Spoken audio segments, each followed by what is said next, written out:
Does it sound? Oh. You Hmm. got a new headset? Kevin, you were saying dumb shit. I've been had this headset. I talked to you on it like a couple days ago. Oh, did you? Yeah, I did. So you Oh, look like an idiot. well, look. Look what you did to him. Oh, never mind. He's there. Oops. Yeah, I don't know what the hell happened with it. Did you try to I adjust your mic settings? yeah, and I joined your party, and then My party. Then he What? trailed off. yeah, Yeah, Yeah, yeah. that's You what got an happened. invite. An invite. Yeah, you got it. it Nice. sounds all right. Um, Just all right. it sounds good. Now hold on. Now hold on. Well, first of all, welcome to Crafting a Unable to episode connect. Please restart your 153. client. Kevin, you Oh, should have rip. joined so long ago. Um, even though I just sent the invite, it's on me. I was gonna say it's a So, 1 minute old invite. everyone's saying that you sound all right. Then I say I got a new mic, and they're like, "Oh, it's good." I need an honest truth. Is it good or bad? Well, it sounds clear. I think I had your volume a little bit, so it was like a little buzzy when you would talk earlier, but it's not as buzzy when Not not as now. buzzy, so it's still buzzy. Not really. It only I don't know, happens fuzzy. I don't know. um Buzzy me. like if you say something loudly, like maybe the mic's Ah! tweaking or something. Yeah. Oh, That oh, is it. Yeah, That that. hold that on. Yeah. was painful. Excuse me. Painful like that. So what you're saying is I need to lower my volume. That's Yeah, what's it going on here. That's what's sounds going on clear. here. It just also sounds a little different from your other one.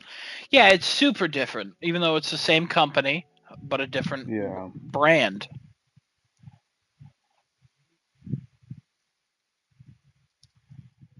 But I don't know, some people are saying things about the mic. Yeah, I mean, it updated and it seems better, and I don't. From Maybe I what just I have to could get tell, used to how you sound now. yeah, I Because think your that's voice it. sounds a little different, When that's we go into all. the cake corner. I gotta be honest, my voice sounds more accurate with this mic, and I hate that. Oh yeah. Oh, really? Yeah, I absolutely hate it so much. Oh, Because I know what I sound like, and it hurts me on a personal level. Also because I can hear myself through uh, like the ear cuffs and shit. mhm. Genesis told me that there was no mic monitoring on the H7, only on the H9. Plug these babies into my computer. Turns out he lied. He was wrong. So I have mic monitoring, so I can turn that shit way up. But it gives a buzzing sound if my AC is on. So Oh. Do those honestly, features also carry on to the PS5 though? Because I read some things about some features not carrying over or profile or something. yeah, they're only that side tone thing Oh, okay, is okay. the only one that carries over. Um, Oh. the game chat and all that. I mean, it's all buttons that are on here, but like there's things on the PC where you can customize it way more. I would say Hmm. this is mostly a PC mic, and if you play on your PS5 every so often, it's good. But I don't know. Yeah, it's weird I'm that they thinking would do about that. keeping my pulse and just using those, Hmm. cause right now it just seems better so far. The only thing good about these ones is they're so fucking comfortable. Oh, yeah. Oh, they're so comfortable. Hmm. I could wear these for literally years. But Damn, maybe I should have bought them too. also I hate the mic. I hate how it's floating. I hate how Hmm. there's no mute button. I hate how I can't adjust There's no the. mute button on it? No, you have to lift the mic. Oh, that's oh, I okay. don't like that. I think that's weird. It's yeah, I it's think weird. It's just I think the there. cuffs are too comfortable to a point Oh. where it's like the way they wrap around my ears, it's like pushing sound in a weird way. But I didn't want to pay the extra $50 for the H9. because I was like, I don't want the stupid noise canceling ones because I don't need noise canceling. But now I'm like, I Yeah. kind of wish I got the noise canceling, but at the same time, my Pulse ones were fine. Hmm. So I don't know. I'm 50-50 on these so far. Time to return it and I stuff. bought it from Target, so and I have a Yeah. red card, so I have 120 Yeah, days. you're chilling. Target doesn't give a fuck. Yeah, I was thinking about going there and trying to exchange them and paying the difference for the H9, but I don't think they would let me do it because these Probably not ones. anymore. Maybe if the Yeah, sale was still going yeah, on. because But these were $100 off yeah. or 115 or something like that. These were crazy discounted. So Yeah, I don't know. 115, I think. I'm gonna try to get used to them a little bit more. Um, hopefully it's okay. Hopefully Kevin doesn't hate me. Oh, you're Um, fine. Wow. nah, Kevin, there's hate. There's hate in that guy's heart. So, Oh my god. all right. Well, speaking of hate inside Kevin's heart, Kevin, what'd you play? What'd you watch? What'd you do? What did I play? I played very little. I played Halls of Torment. I played Viewfinder just today because it came out. Ooh, let's go. And I played Oxenfree 2 and Tiny Tina's a little bit with Genesis, who's not here. So, rip. So it never happened. Got it. Yeah, sure, something like Hmm. that. All right. Watch anything? Uh, no. Cool. Yeah, pretty sweet. Cool. Cool. Cool. All right. I'll go next, I guess. I've been playing Ship Graveyard Simulator. I'm pretty close to the platinum. I got like 6 more trophies to do, which is basically just take down ships. And then yeah, um, I don't think I saw anything. Nothing. No, I didn't. I didn't see anything. Wow. I did watch Warrior. I caught up on Warrior, Oh yes. and I was texting Desinoto as I was catching up on Warrior. Oh, oh, oh. And also, I texted my friend Alex. I'm like, hey, you should watch Warrior. It's like Peaky Blinders, but Asian Americans Oh, that's what I told my friend too. in martial arts. And he 'Cause watched he watched one episode and he was like, "Oh, it's kind of Quentin Tarantino like too, because it's a little over the top." And I'm like, "It is." And yeah. he's like, "I'm gonna have to readjust." And I was like, "Okay." And then a few hours later, he texted me, "Yo, episode 4 was so good." I'm like, "What the fuck?" Oh my. So he's cruising through it. Let's go. Yeah, great show. Our other friend, whose name this week is Cannabis. Chewy. Cannabis. I don't know if we've ever used cannabis. All right, that's fine. That was first, Kevin. I'm going by the All right. first rule. All right. So, cannabis. He keeps talking about how he wants to start it. So he might Oh, watch it we just eventually. started. What the fuck? Yeah, he's not. He's a busy man. He's a busy man. But yeah, no. What is episode 5 of season 3? Are we on? Right? Yes. Yeah. So watch that. Show's getting crazy. Oh my god. Father June is back, which is pretty nuts. Father June. Young June, I kind of want to die at the end of the season. Oh, why? I think a big character needs to die, Hmm. and I feel like they're building up Mai Ling's like man. I feel like they're building up for him to die, Oh no, and he's cool I know though. I don't want him to die, He's a cool dude. but I feel like they are building up to it, especially like now that she's like, let's get married. And I'm like, oh no, like he's going against his one friend. Um, he's kind of going against the table at this point. He's just doing a bunch of things where I'm like, man, everything Myling is doing, it's putting a target on his back Yeah, because not he's even the so one much protecting hers. Myling. Yeah. Yeah, So, damn. um, I just feel like they're building up to that, and instead, I would rather watch young June die because I think that'll be the motivation for Assam to do what I texted you, to just turn on all the gangs and be like, all right, the way out of this is to fucking destroy all of them.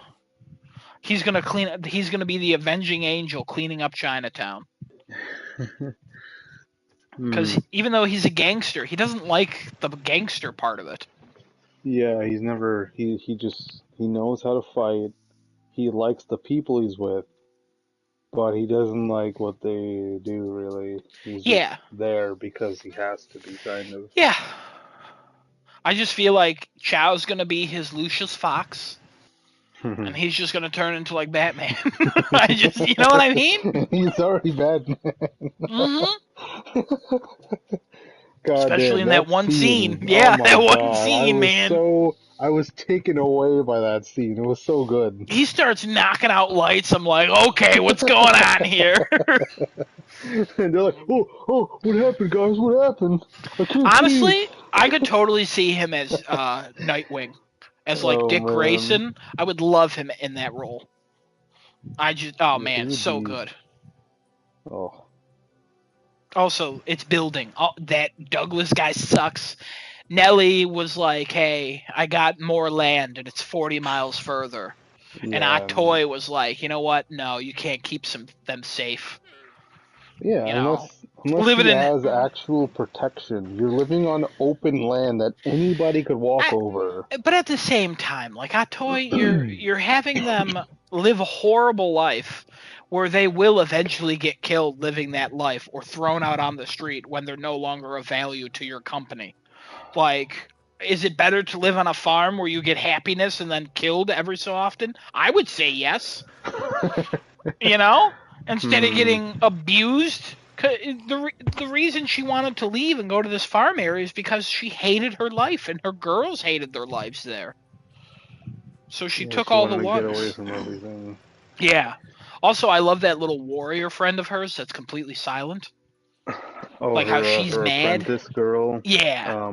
I forgot her name. I forget her name, but she stabs everyone, and she's Yeah, really good. Lie. Lie. Yeah. Yeah, I yeah, want. she's really cool. Yeah, I want the sword crew to get back together. Mm-hmm. Her, Atoy, and Assam, and I She want gotta them to chop go them heads off. after.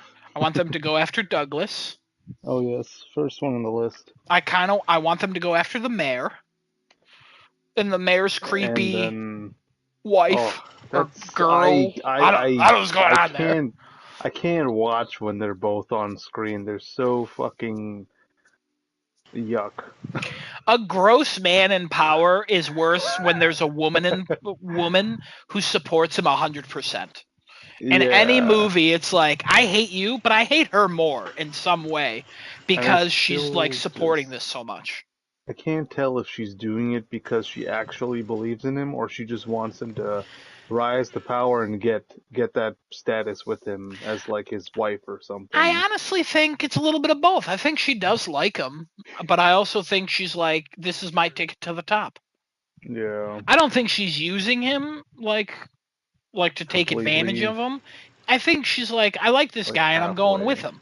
And I feel like he could bring me there and I can bring him there and like it's a mutually beneficial relationship. And when they started making out, I was like, "Ugh, Yeah, it's like, oh God, what is ugh." Also, this? that guy in real life does not have a beard and his head is shaved and he looks completely different.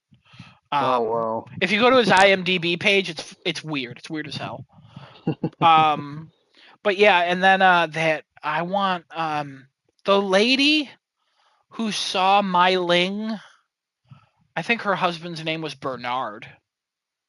And Bernard like hit on Mai Ling, and then that lady was like, "I'm calling the police," and got Mai Ling arrested. Oh, her The white blonde, friend. yeah. Yeah, I yeah, was like, her that husband. lady saw the whole thing, She literally did, and she and she saw her was like, push him back. yeah, and she was like, this And white or this Asian snake seduced my man, and it's like, all right, lady, Like this was not like uncommon, especially back then, and it's really not uncommon now for like someone who's clearly gonna blame somebody else other than the person doing the attempt at cheating. Like, come on. Yeah. But at the same time, I wanted her to be like, hey, like Myling to be like, hey, to her man, like, hey, we can get the money back. I just need you to go torture a white couple. Because that would have been great. And I feel like they will get their comeuppance eventually, but I think it'll be more through politics and money. Yeah. Because she lost all that money too. She gave them 4 little bundles of money, She did, yeah. and that's all gone. And that was what, like a third Yeah, 1/3 of the their cash Kong's reserves. reserves. Yeah. Yeah, which is nuts because that did not look like that much money. Yeah, I guess It looked like $3,000. it was probably worth more than how much it looked. Yeah, Because they were also surprised by how much money she put on the table when she did they that. were. Well, I mean, any amount of money like $4,000 back then is like Yeah. $300,000 now or something like that. It's Yeah. It's a ridiculous amount of money. So Hmm. to just carry it around and then a kind of like a spur of the moment business deal conversation as she kind of like did it. So that was a little weird. Yeah. Yeah, overall liking the show. Season 3 just as strong as season 1 and 2, and I feel it Hmm. building. Yes. Um, I'm still a little upset that the mayor's wife is not still in this, like the old mayor's wife. She just disappeared. Yeah, they mentioned her where he's like, "Hey, she's locked up," and I'm like, "Why is nobody going to save her? She's Like, just stuck there. why is Assam now falling in love with the printer's daughter?" And I'll tell you what, when they first showed that printer's like scene, and then the daughter was looking at him, I'm like, this better not be his love interest. And then like 2 episodes later, she's like, I'll help. I'm like, son of a bitch. And then she was watching him play with sticks, as she said, with his nunchucks. And I was like, all right, they're kind of cute together. But at the same time, if that woman gets put into a mental institution, hey, lady, guess what? He's not coming for you. Because he abandoned the other one. It's weird. I just find that weird still. Well, I guess she also kind of Yeah, they weren't on the greatest of abandoned terms. him. They Yeah. kind of just like separated at a certain point, and then I guess he doesn't give a fuck about her anymore. Yeah, I mean her sister's gone too, and I'm not even upset about that. Hmm. But also I honestly think that the one racist Irish guy, I always forget his name. The one who fights everyone and he's in politics now. Oh, Danny probably. Um he he his arc in season 3 so far is so Leary. Leary. Yeah, thank you. His arc in Yeah. season 3 is so interesting so far Hmm. because he's positioned to actually do the right thing. He is, yeah. Because right now he's kind of arguing for Asian people. He's like, "Hey, I got you jobs, now work alongside them." Like his main goal is to get rid of Asian people from like the factories and stuff, but he understands like, hey, this is how it is right now, so work with them. And other people are being more racist, and he's like fighting back against them. So they're like slowly kind of building a redemption almost for him this season. But I think he's still on that side where he just doesn't want them there, right? I He's just Oh kind of yeah, tolerating it at this point. absolutely. But compared to season 1 and 2, Oh, he he wouldn't have is, even agreed to that in season 1 or 2. yeah. So like it's like he's becoming redeemed. At the same time, he's still an awful human being, and he probably will not be redeemed. But like, I could see him and Assam fighting on the same side in the season 3 finale. That'd be sick. That would be sick as hell. I don't know. I don't know where the show is going. I'm excited. I hope our boy doesn't die. Young June, I can care less about him. Like if he dies, he's dumb. He's kind of dumb. So that's the Yeah, character Sam I really choose did to show die. him up when he came back and he was like, "Well, this is literally all your fault, so Yeah, shove it." and then he was like, "Hey, I'm giving money to the people only in our territory." Like, what the fuck are you doing, my guy? They're gonna Yeah, track that this was shit not a back very so quick. smart, not a smart move. And then he's criticizing him, like, "Oh, are you gonna tell me that I'm doing something wrong? Are you gonna get in my Yeah, way? Get the fuck out of here!" Like, dude, you have people for a reason. It's not just you in this whole group. And those two, him and Assam and Hong, yeah, I Hong. forgot. Yeah, those two are his right hand men. Like, I know. you gonna just not listen to anything they fucking say? Also, we didn't know Hong was gay, did we? Um, I don't think we did, but I think we talked about it in season 2. Like I when he feel was like first we, introduced, it felt like he was gay. Like the way he spoke to everyone and how he like reacted, and I don't know. no, we did. We saw him with a guy in our toys place It, very briefly. but I don't think the others know that he's gay. Somebody saw him. I think Assam saw him, and Yeah. he Oh, just you're kind of right. he didn't care. Yeah, you're right.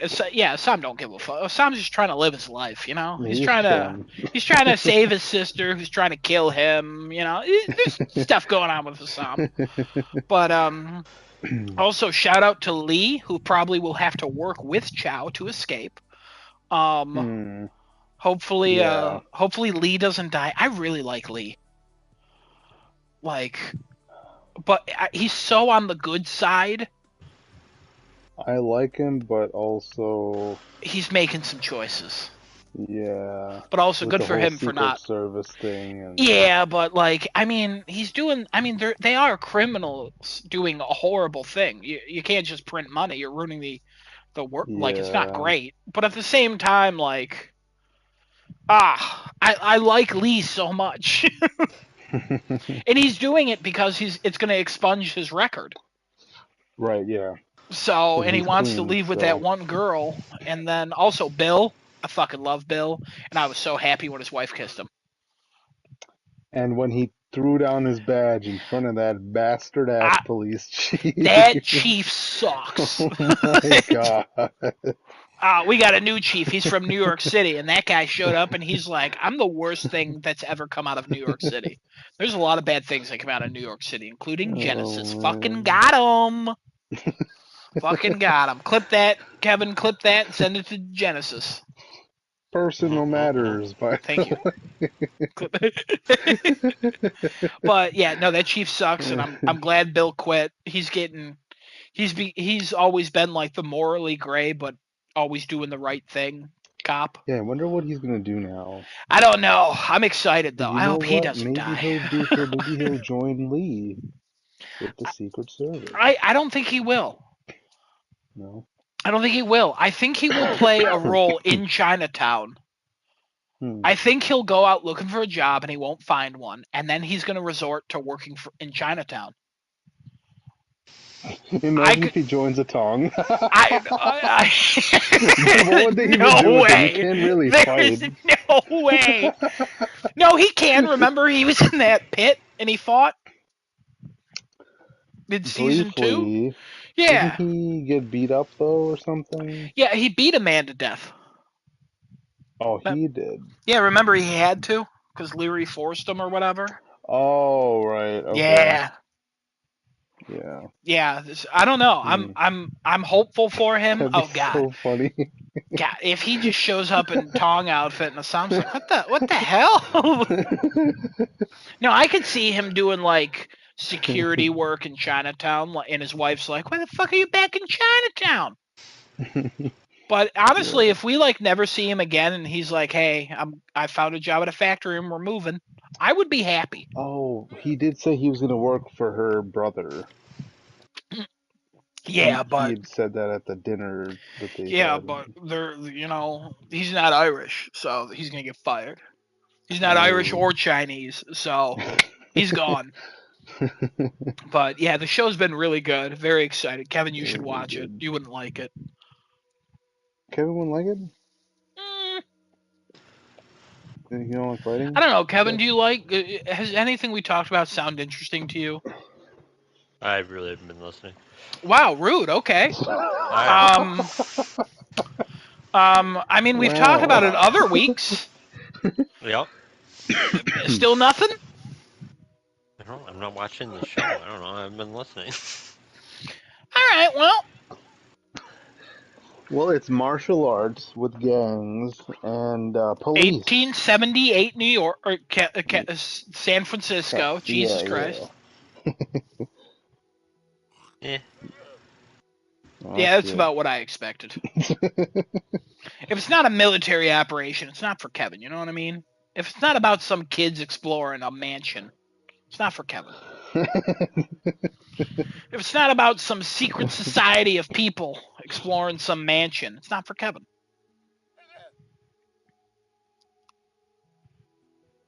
But yeah, that's all I watched, I think. YouTube. Been watching a lot of YouTube. A guy named Mr. Ballin, where he's telling stories. And he started his YouTube career in 2020. And he's uploaded, for the longest time, he was doing 4 to 5 videos a day. What? Yeah, I know. Yeah, he was. How long he was, are the videos? Like 20 minutes. He was pumping them out. What? How are you even? He now does one a week. But he was he's a TikToker too. But he basically tells stories about like the strange, mysterious, and the paranormal. But like he tells them in story format, just telling stories. And like I watch like the one series he has that I watched all of them is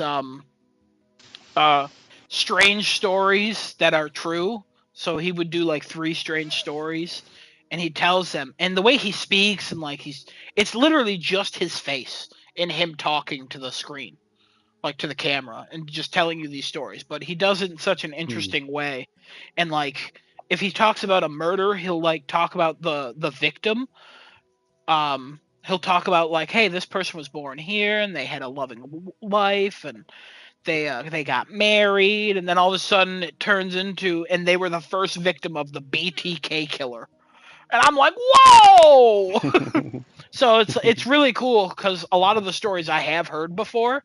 So a lot of the times I'm like trying to guess like what's happening, and then all of a sudden it's like, yep, and this guy would be the first one to die jumping over Niagara Falls. And I'm like, oh, I've heard this story. I didn't know it started with him jumping off of trampolines and stuff. Like just interesting stuff. Interesting stuff. But yeah, that's it. Desonoto, what have you played, watched, listened to, observed, sucked? Well, at the end of last week's podcast, I announced that I got the platinum for RE4, so that's cool. You did? Yeah. Got the last trophy I needed, which was Hardcore S+. Wait, no, you didn't. No, you got, and then you did the other one a couple days ago. Oh, it was during that podcast that I finished it. It was the assisted mode with no healing. That was during the podcast? I thought you got it like 2 days ago. No. That was right, yeah, it was like towards the end. Wow. I think I just had like a couple more chapters to finish. I just finished it then. Yeah. I got that. Only thing left to do now in the game is get S+ on Professional, and I haven't really tried too much, but the last 2 nights I'm stuck on Chapter 1. Wait, that's not a trophy though, so you don't have to do it. It's not a trophy. I think I'm just doing it because I kind of want to try and see if I can get it. And my friend Kendrick's also running it, so trying to do it together. He's already like on Chapter 5, but yeah, he didn't want to do it alone. So I was like, okay, let's do it together. All right. I played that a little bit. And then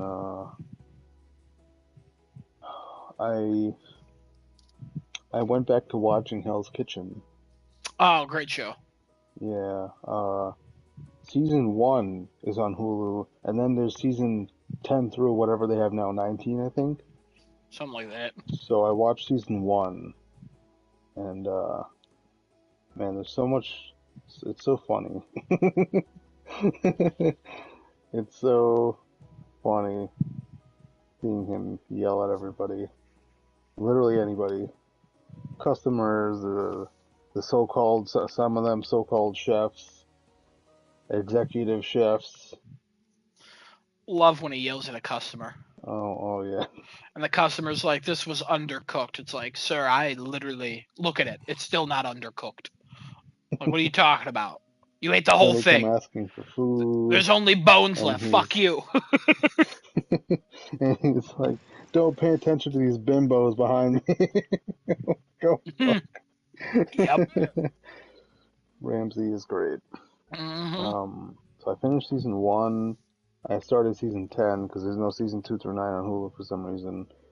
Um, Classic. yeah. I was actually Love it. kind of pissed that the one contestant I wanted to keep going forward, he eliminated towards the end because she wasn't doing well, but also her team hated her. I don't know if you know who I'm talking about. The 19 seasons. It No, was the I first don't. season. I This don't remember woman that one named offhand. Elsie. Oh, I remember She Elsie. okay. She had won the challenge that day, and they got her on the TV show for like 15 minutes or however long. And everybody was so mad that she won the challenge and she got to go on TV. And everybody fucking was acting like they were, oh my god, I'm so proud of you. I'm so happy you got on the show. Oh my god. And then they're like, oh, if so and so wasn't like this, I would have won the challenge. And that whole night they were just like leaving her in the dust. Didn't give a fuck about if she got stuck on something. She didn't want to do anything. And then when she was up for elimination, Ramsey asked her if you got the support from your team tonight. Then she's like talking about other stuff. Then he asked her again for a second time, and she said, "Yeah, I got the support." I was like, "Really? Why are you lying right now? You could have literally just told him. That's what he wants to know, right?" Yeah.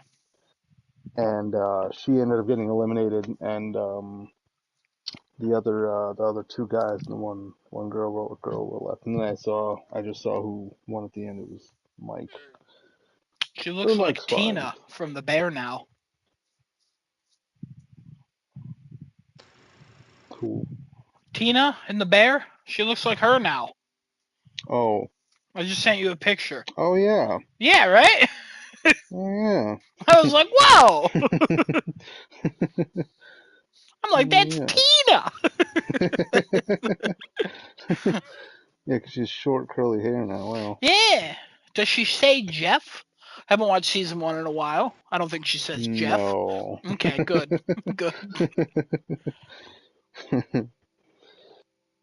But yeah, that was fun. Started season 10. I watched like one and a half, no, 2 episodes, 2.5. Everybody is so fucking animos. There's so much animosity. There it is. They're all so like pissed because the one girl messed up her station and fucked up the whole night, and oh god. Yeah, in that show, there's usually one person where you're like, why the fuck are you here? And another person where it's like, how will you fuck this up and not win?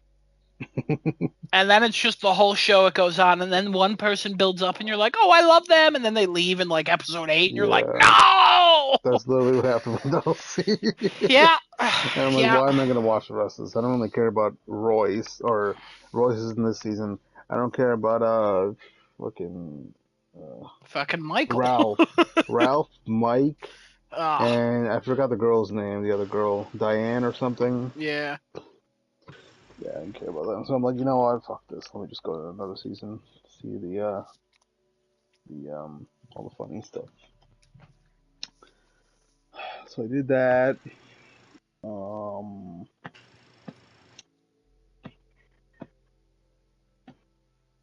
hmm. I watched something for the wheel. Ooh, It's one of the older ones though, not that's okay. That's all right. yeah. Wheel's the wheel, man. I think hmm. I think I watched something else. Oh, I watched some The Good Doctor. I was catching up on season uh 5 or 6. It's Okay. 5. Still going strong. Going strong.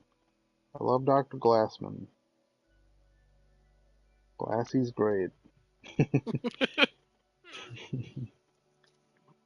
He's also a Cool. good, great actor too. That guy. I don't remember his name, but Richard Schiff, right? yeah, yeah,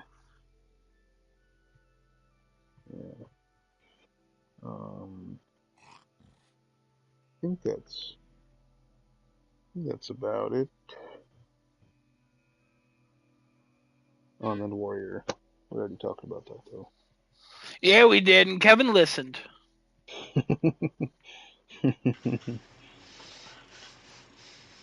He's listening right now. Yeah. Oh, I didn't know. This one lady was in it. Dr. Carly Lever or Lever. Um, She's like a half black, half Hispanic woman.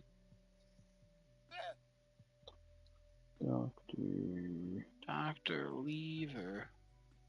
Good doctor. is that her Black actual curly name or? hair.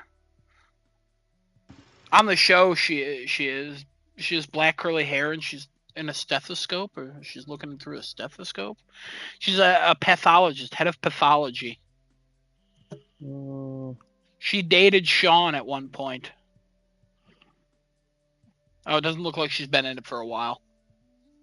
Oh, I think I know who you're talking about. Yeah, she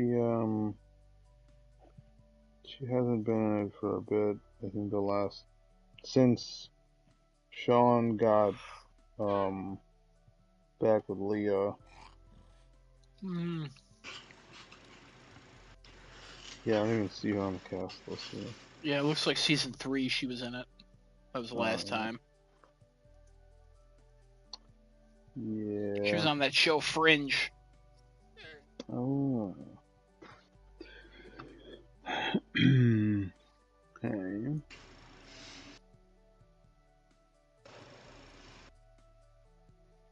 Yeah, I like a lot of the characters in the show. They're all cool. Most of them are cool people.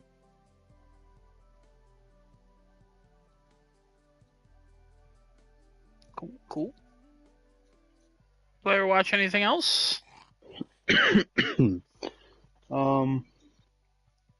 think that's it. Alright, cool. Yeah. Alright, Kevin. You got a topic? Oh, I got a topic. It's a big boy. Oh shit! Kevin, are you saying we need the corner? We need the corner. Kevin? Let's go to the corner. Oh God. Oh God, I don't think I ever fixed our seats. Uh-oh. Well, you know. That's okay. Wow, this is a long way up, huh? It's alright, it's alright. So, yeah, while we're floating, Diablo 4 Season 1 patch notes are out. That's what we'll be talking about, or I'll be talking about. It's, oh, ooh. Okay, It's a journey. I read through a little bit of these just to see what I could skip over, and there's a decent amount of stuff I can skip over. Thank God, because these are massive. Shit, stairs. Hold on. But yeah. So I'm just gonna read through all this junk There you go. and give my thoughts as I'm going through. It's basically gonna be a brain dump. Get ready. You're going on a journey. And if you want to follow along, you can go ahead. You can look up the patch notes. But guess what? I'm not waiting for you to do that. So catch up. All right. Ow. Cool. I got freaking thousands of words to get through. We're just motoring. If you can't understand me, too bad. Here we go. 6 unique items. General, we got Ahavarian Spear of Lysander. Uber unique staff, World Tier 4. Gain a random shrine effect for 10 to 20 seconds after killing an elite enemy. Can occur once every 30 seconds. Whoopee is an Uber elite, so or an Uber unique, so you're never going to see it. Barbarian, Azurath, unique sword, lucky hit. Your core skills have up to a 20% chance to freeze enemies for 3 seconds and deal 75% to 150% cold damage to them. Cool. I don't know what cold damage Barbarians have because I didn't play one. I guess that's good. Druid, Flesh Render is a one-handed mace. I don't know any druids use one-handed weapons, but this is okay. Debilitating Roar and Blood Howl deal 50 to 100% damage to nearby poison enemies. Blood Howl doesn't deal damage, so I'm confused by that. Necromancer, Lidless Wall. Lucky hit. While you have an active Bone Storm, hitting an enemy outside of a Bone Storm has up to a 25% chance to spawn an additional Bone Storm at their location. Each of your active sacrifice... Wait. Each of your active sacrifice bonuses increase the chance by 25% and the total number of additional bone storms you can have by +1. That's wild. I'm sure it's great. Rogue, Eaglehorn, bow, penetrating shot has a 30% to 80% chance to fire an arrow that bounces off walls and scenery. Hitting enemies from behind with penetrating shot will make them vulnerable for 3 seconds. I'd have to see that in practice. That sounds wild, though, and I might try it out. The Oculus Unique Wand. Gain the effect of Teleport Enchantment for free. When you evade using Teleport Enchantment, you are taken to a random location. Wild. Yep. Developer note: Azurath and Flesh Render unique items have flat damage effects which scale with power. For example, at 820 item power, Azurath deals between Okay, I don't care. Sure, whatever. I don't know why it's a developer note. New legendary aspects: Audacity. When there are at least 5 close enemies, stun them for 2 to 4 seconds. This can only occur once every 20 seconds. Cool. You gain 20. Craven mobility aspect. You gain 20 to 40% increased movement speed when moving away from slowed or chilled enemies. Why would you move away from slowed or chilled enemies? It makes no sense. All right. Barbarian ancestral charge. Charge calls forth 4 ancients who also charge, dealing 50 to 100% of normal damage. Oh yeah, we knew this was in there. That actually sounds really good. Druid, subterranean, poison creepers active, also cast landslide in circles around you. Earth skills deal 10 to 20% increased damage to poison enemies. That's actually really good. Necromancer, gore quills. Oh, this is absolutely ridiculous. Blood lance will consume blood orbs to also conjure lances from them. Each additional blood lance deals 20 to 50% of normal damage and prioritizes unlanced enemies. I think this is their way of fixing blood lance because it broke the game on release. It just caused everything to lag to hell because of how many blood lancers were spawning. I forget exactly how you were able to pull that off. Rogue, pestilent points. Every third cast of puncture is poison imbued with 100 to 150% of normal potency. You gotta be fucking shitting me. Cool, I guess poison is getting a buff. Sorcerer, Searing Wards. After spending 200 to 100 mana, your next firewall cast is free and will destroy incoming small missiles. What a small missile is compared to anything else, no one knows. Also, no one uses firewall because it's god awful, so that's just never going to be used. Bug fixes. We got an accessibility bug fix. We got challenge bug fixes. We got cooperative play. We got dungeons. We got gameplay for different classes. I'm actually going to read those. All these ones prior, they're just random shit I didn't even know could happen. I already read through all this. I half this stuff I've never even experienced. Gameplay, barbarian, number of enemies to defeat. Oh yeah, the barbarian master battle quest will display number of enemies you're supposed to kill correctly now. Iron Maelstrom got some sort of fix with war cries. I don't know. That was breaking something apparently. What the hell was this again? Oh, Berserk Ripping, Skullbreaker, and Anemia would allow the player to deal extreme amounts of damage. Apparently those were broken, so that's gone. Rip. And then Hammer of the Ancients had an aspect called Ancestral Echoes, which was dealing far more damage than intended. So rip that build. The developer note says, we recognize this adjustment as a significant decrease to the Hammer of the Ancients Barbarian build, but we do not want its strength to be reliant on an underlying bug. Remember this. Okay. Druid. They fixed an issue where Earth Skills and Pulverize would consume 2 overpower buffs simultaneously.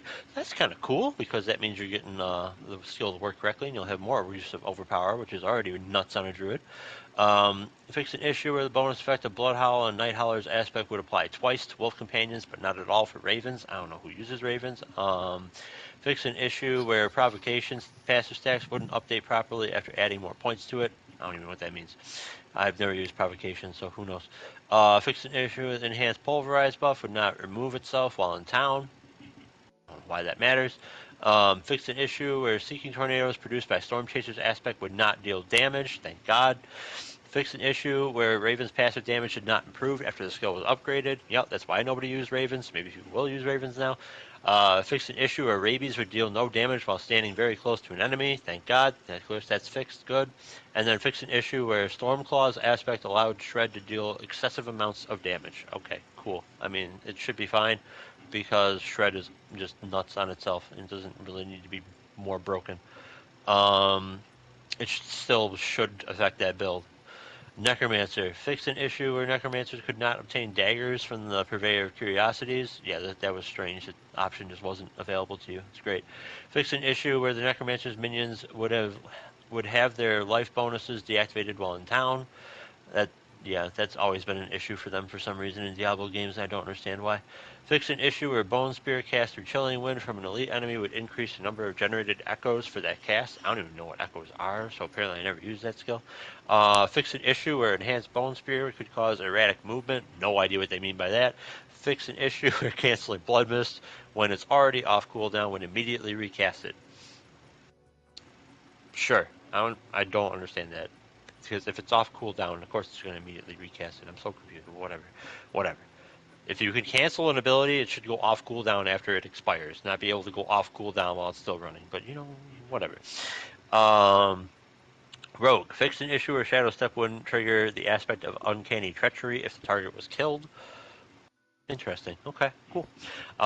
Fix an issue where Advanced Penetrating Shot would not knock down other players in PvP. Alright. Fix an issue where Twisting Blades would not come back when the ability killed a bloated corpse fiend enemy. I didn't realize this was a thing, but I'm sure that happened to me, so cool, a fix. Fix an issue where Dash Skill would not move the full distance when targeting an enemy using a controller. Hey, they fixed something with the controller. Now, what do you think the odds are that they fixed something with mouse and where the mouse is on the screen? Bet you they didn't fix that shit yet. Fix an issue where Eldritch Bounty Paragon node granted bonus resistances incorrectly. Cool. Fix an issue where Rapid Fire had an extra arrow visually fire. Whoopee. Fix an issue where the Awakened Glyphstone wouldn't spawn for rogue players using Improved Barrage. I don't even know what the Awakened Glyphstone is. Cool. Sorcerer. Fix an issue where the Firebolt enhancement did not contribute to the Combustion Key passive. So basically, Blizzard hated Fire Sorcerers so much that they left Combustion broken when the game came out. It just did not work. And then also did not fix the things that made Combustion work within the skills themselves until now. It took them all this time. Cool. Fix an issue where the passive stacks generated by align the elements could partially reset in an unexpected way. Cool. Deep freeze prevented ice shard enhancement from triggering. Sure. Fix an issue where aspect of control applying this bonus damage 3 times for staggered bosses. Great. Fix an issue where the gravitational aspect was appearing weaker on two-handed weapons or amulets. Why is that in the class thing? That's just a graphical fix. Sure, whatever. Fix an issue where the enhancement effect for Chain Lightning had no visual tracking bonus and could also unexpectedly drop off. Great. Fix an issue where Incinerate would immediately cost 30 mana when cast in addition to the consistent channeling mana cost. Incinerate now properly only costs the mana cost as it is being channeled. Still, nobody's going to use this spell because it doesn't do anywhere near the damage that is quoted on the skill itself. In fact, it deals less than half of that. Fix multiple instances where enemies could unnaturally teleport during boss encounters. Thank you. Thank you. Oh my god. Let's see, what were the other things that were actually interesting in here? This is the general category now. Blah blah blah blah blah blah blah blah blah. Nothing special there. Helltide and Fields of Hatred fixes. There wasn't really all that much in there, other than some crap can drop aberrant shards that wouldn't normally. Items and aspects. This was kind of just random stuff that wasn't working properly that you probably never would have noticed. Also, I don't know why this is in bug fixes, but somehow it is. It's called, and it says the level requirement for sacred items will now cap at level 60, and the level requirement for ancestral items will now cap at 80. If these were originally supposed to do this, I guess yes, that would be a bug. Otherwise, no idea why these patch notes are here. Fixed an issue where Mother's Embrace unique ring did not trigger properly with several abilities.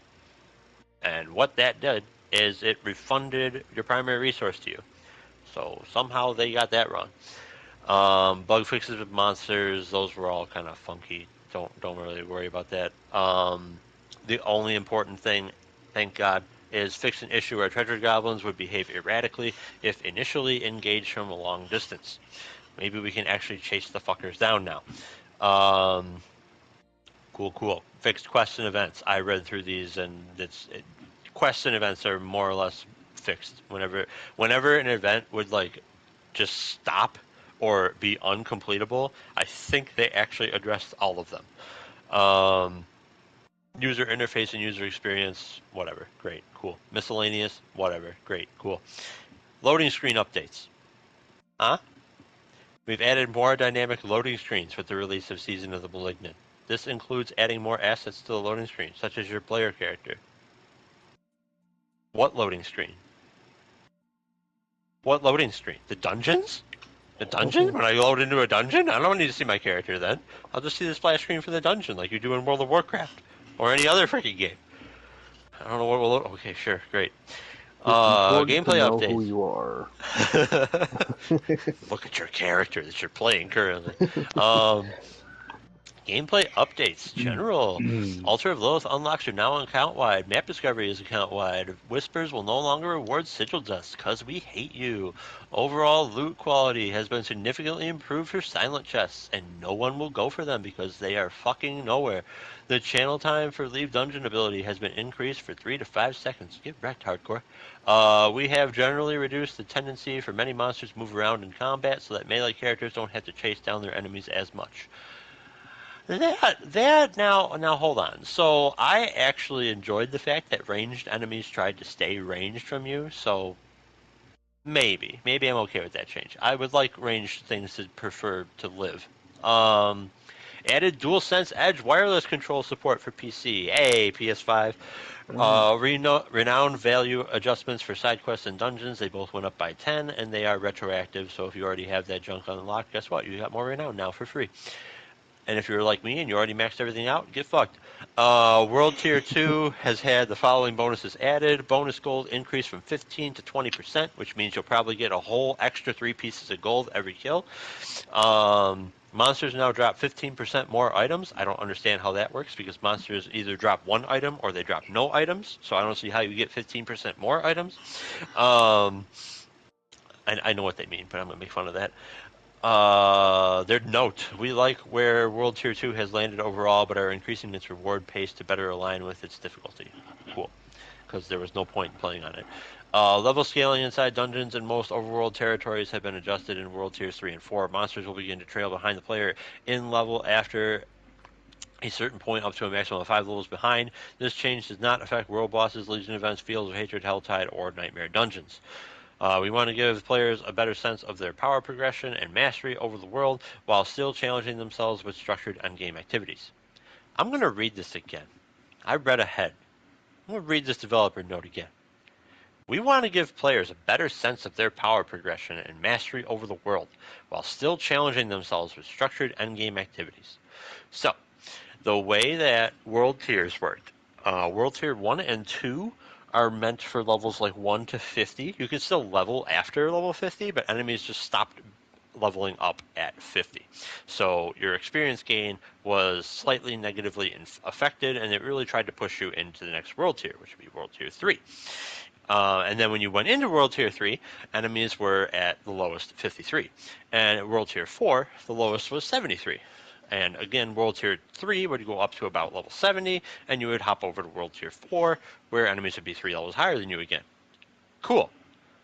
We want to give players a better sense of their power progression. So what we did, World Tier 3, if the player level is below level 55, monsters are now level 55. They have gained 2 levels.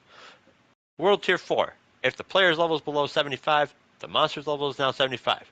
They gain 2 levels. How the fuck, when you have a game that penalizes you for going up against more difficult enemies by increasing the damage you take from them, how does that say we're going to show you that you have more power progression by putting you up against enemies that are levels higher immediately when you change world tier, just so you can hopefully get the gear that drops in that world tier that balances you out for that world tier? What the fuck? This logic is so backwards and so fucking stupid. They should remove everything in this section, because if the player's level is 56 to 60, monster's level is 55, so good luck leveling up. And then from 61 on up, monsters will increase by a single level until you are level 70 and they are level 65. Oh no, apparently maximum monster level is 70. So it goes up to level 75, but you're still 5 levels behind, so you're making less experience. Remember that too. Experience. We'll get back to that. And same story for World Tier 4. Oh, good. Experience is next. Reward experience for completing Whispers in World Tiers 3 and 4 has been significantly increased. Okay, sweet, sweet. We have observed that the experience bonus rewarded for killing higher level monsters escalates too fast when compared to the relative challenge involved. We still want to reward players for taking on this challenge by encouraging them to participate in power leveling together, instead of one player killing enemies while another member of their party waits at the dungeon's entrance. Somehow, this is a problem for Blizzard in a game where it doesn't fucking matter, because you still don't have leaderboards in the game. And even if you did have leaderboards in the game, why do you care how fast people are leveling up? Literally, Diablo 3, you leveled up to maximum level inside of like 4 fucking hours. And in this game, it takes like 2 weeks or more. So we are adjusting bonus experience rewards for killing monsters that are a higher level than the player. They were 1 level higher, 15%, 2 levels higher, 20%, 3 levels or more higher, 25%. They are now 1.5%, 3%, and 15% at 10 levels higher. The fuck? So when something was 1 level higher than you, or 1 level higher than you, the experience you were getting then will now be the same experience you would get if you were fighting an enemy 10 levels higher than you. Makes sense. We are also adjusting experience rewards for monster levels offset for higher world tiers. So current world tier level offsets, world tier 2 up to +3, world tier 3 up to +10, and world tier 4 up to +100. I have no idea what any of this shit means. I guess how far up the monster level can be when you're in different world tiers, and like you get a benefit of additional experience. That has now been changed to world tier 3 is +3 like it is, or world tier 2 is +3 like it is, +6 for world tier 3, and only +10 for world tier 4. Also, if you are whatever level you are when you're playing with friends, you can only at most get up to additional 10 levels. So basically, if your friends are level 100 and they're fighting level 100 monsters, and you're in a party at level 1, you will be getting experience as if you're killing level 11 monsters. Cool beans. So, Helltide. We're looking to increase the danger in Helltide's risk-reward gameplay by making the monsters a bit more challenging and the tortured gift of mysteries harder to open. Because, you know, you have to do Helltide in order to get late game crafting materials, so why not make it so that the only other reason to do this, where you can focus what drops you get and hopefully get the gear that you're actually looking for, which is freaking just rare as all shit for no reason, we're going to make it harder for you to do that. How's that sound? Helltide monsters are now three levels higher than you instead of 2. That's not really a big difference. Tortured Gift of Mysteries, which is the one that drops a whole bunch of shit for you, has had its cost increase from 175 to 250. Fuck. And all interactable objects in Helltide zones have a small chance of dropping aberrant cinders. Whoopee. Doesn't matter. Literally doesn't matter. All right, we made it to the balance updates. So I'm going to do a little summary of everything.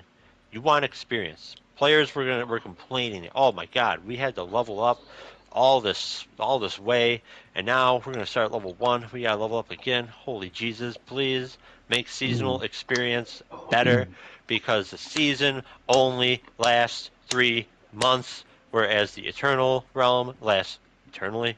Thus, Eternal Realm. That's the non-season character area.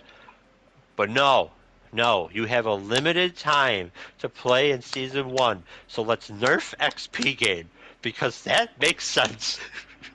Oh my God. This patch is an F so far. Let's see what balance updates brings to us. Oh God, there's a developer's note. As our community continues to battle the burning hells, the builds emerging from new players have shocked and delighted us. We've chosen to focus this season's updates above. Okay, I don't care. Cool, you've done things. Congratulations. Barbarian. Violent double swing vulnerable duration increased by a second. Furious upheaval damage bonus per stack increased by 2%. Power charge cooldown reduction is now capped to 3 targets for a maximum of 9 seconds of cooldown reduction. Okay, cool. Tactical ground stomp fury gain increased by 15. Enhanced up low damage bonus to bosses increased by 50%. Enhanced steel grass vulnerable duration increased by a half a second. Enhanced rupture damage increased by 15%. Warrior's rupture attack speed increased by 10%, and the duration extends by a second. Fighter's rupture healing increased by 3% maximum life. Passives hamstring had its slow amount reduced by or increased by doubled. It doubled its slow amount. Cut to the bone bleeding damage bonus to vulnerable. Cut to the bone bleeding damage bonus to vulnerable. Yeah, reduced by 1 percentage point, then 2 percentage points, then 3 percentage points. That's negligible. Wrath Glyphs bonus now affects all damage instead of just core skills. Oh, that's kind of cool. That's on the Paragon board. Relentless Berserker's aspect duration increased by a second. Battle Mad aspect berserking duration increased from 1 to 2.5 to 2 or 3.5 seconds. Oh, 1 second increase. Brawler's aspect damage increased by barely anything. Aspect of burning rage damage increased by a shit ton. By about 15%. Aspect of they're doing decimals, so I'm trying to do the math really quick. Aspect of the Iron Warrior damage reduction increased from 15% to 25% to 18 to 28%. Oh, 3% increase. Meh. Slacking. Slaking? Slaking aspect? Pretty sure they misspelled something there. Lucky hit chance increased by 10%. That's actually huge, whatever the hell that is. That's a massive increase. Aspect of Ancestral Echo's lucky hit, that also increased by 10%. And Weapon Master aspect lucky hit increased by 5%. Those are huge. I don't know what those lucky hits did because I didn't play Barbarian, but big buffs there. Gore's devastating grips now explodes every 2 seconds or after it ends, and its hit cap has been removed. Fields of Crimson Bleeding damage bonus increased by 5%. Overall, Barbarian's got some decent buffs in here, it looks like. Some extensions on things by about a second, which could matter. It really depends on what they do. Lucky Hit stuff got massive buffs, so that's awesome because freaking Lucky Hit sucks. You gotta freaking roll RNG twice over just to get a Lucky Hit to go off. So any buffs to that, fantastic. All right, overall, Barbarian, looks like you're getting a buff so far. Not to things that you care about necessarily, but buffs. Druids, enhanced claw attack speed bonus from 10 to 15%, great. Storm Strike damage reduction reduced from 25 to 15%. Reduced? You reduced the damage reduction from this skill? I hate you. Boulder damage increased from 33 to 46%. Okay, cool. Savage Trample Spirit gained. Savage Trample Spirit gain. Why is this capitalized? Spirit gain increased from 20 to 40. Okay, you get 20 more. Prime Lacerate healing increased by 2%. Okay. Cataclysm lightning damage increased by 13%, and tornado damage increased by 4%. That might be okay. That might be an alright change. Supreme Cataclysm vulnerable duration increased from 2 to 3 seconds. That's huge. Prime Cataclysm duration increased by 2 seconds. That's also huge. And Prime Grizzly Rage now grants unstoppable for 6 seconds instead of while active. I mean, okay, yeah, that's going to be a hit, but I don't know if you need unstoppable for more than 6 seconds. Let's see. Passives, provocation threshold required for guaranteed overpower reduced by 9 seconds. 10 seconds and 9 seconds. Confusing. No, 11, 10, and 9. For different ranks. Okay, cool. Sure. Excuse me. Spirit Boon. Masochistic now also requires a lucky hit chance of 75%. Why? Okay, sure. Prickle Skin Thorns increased by 0.5%. Cool. Iron Feather maximum life increased by 4%. Well, that's good. Bolster Fortify increased 5% maximum life. Okay. Overload damage increased by 0.5%. Whoop-de-doo. Paragon Spirit Glyphs bonus now affects all damage instead of just core skills. Wonderful. Great. Aspect of the Calm Breeze lucky hit chance increased. Balanced aspect maximum spirit. God. Balanced aspect maximum spirit increased from by 20. No, 30. That's massive. Aspect of Tempest damage bonus increase by 3%. Skinwalker's aspect healing increased by next to nothing. Symbiotic aspect cooldown reduction reduced 4 to 8 to 3 to 5. Cool. Aspect of Stampede damage bonus increased by 6%. Shepherd's damage bonus increased by only 2% on the high end. Strange. Insatiable Fury Werebear skill ranks increased from 2 to 3, and Madwolf's Glee Werewolf skill ranks increased from 2 to 3.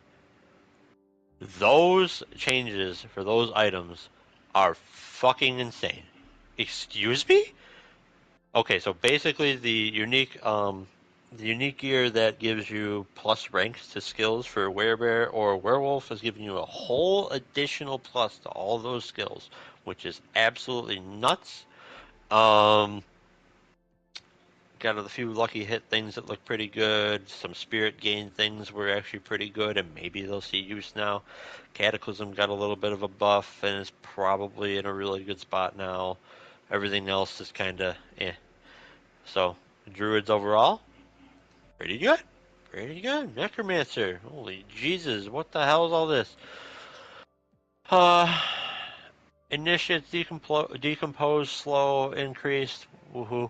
Paranormal Sever cast required for vulnerable reduced from 4 to 3. That's pretty big.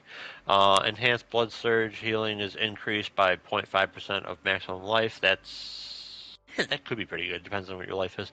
Enhanced Blood Lance damage reduction for piercing. Okay, so they reduce your damage reduction. Cool, by 5%. Great. Let's kill players more often. Bone Prison initial essence gained increased from 15 to 25. Well, that's kind of nice.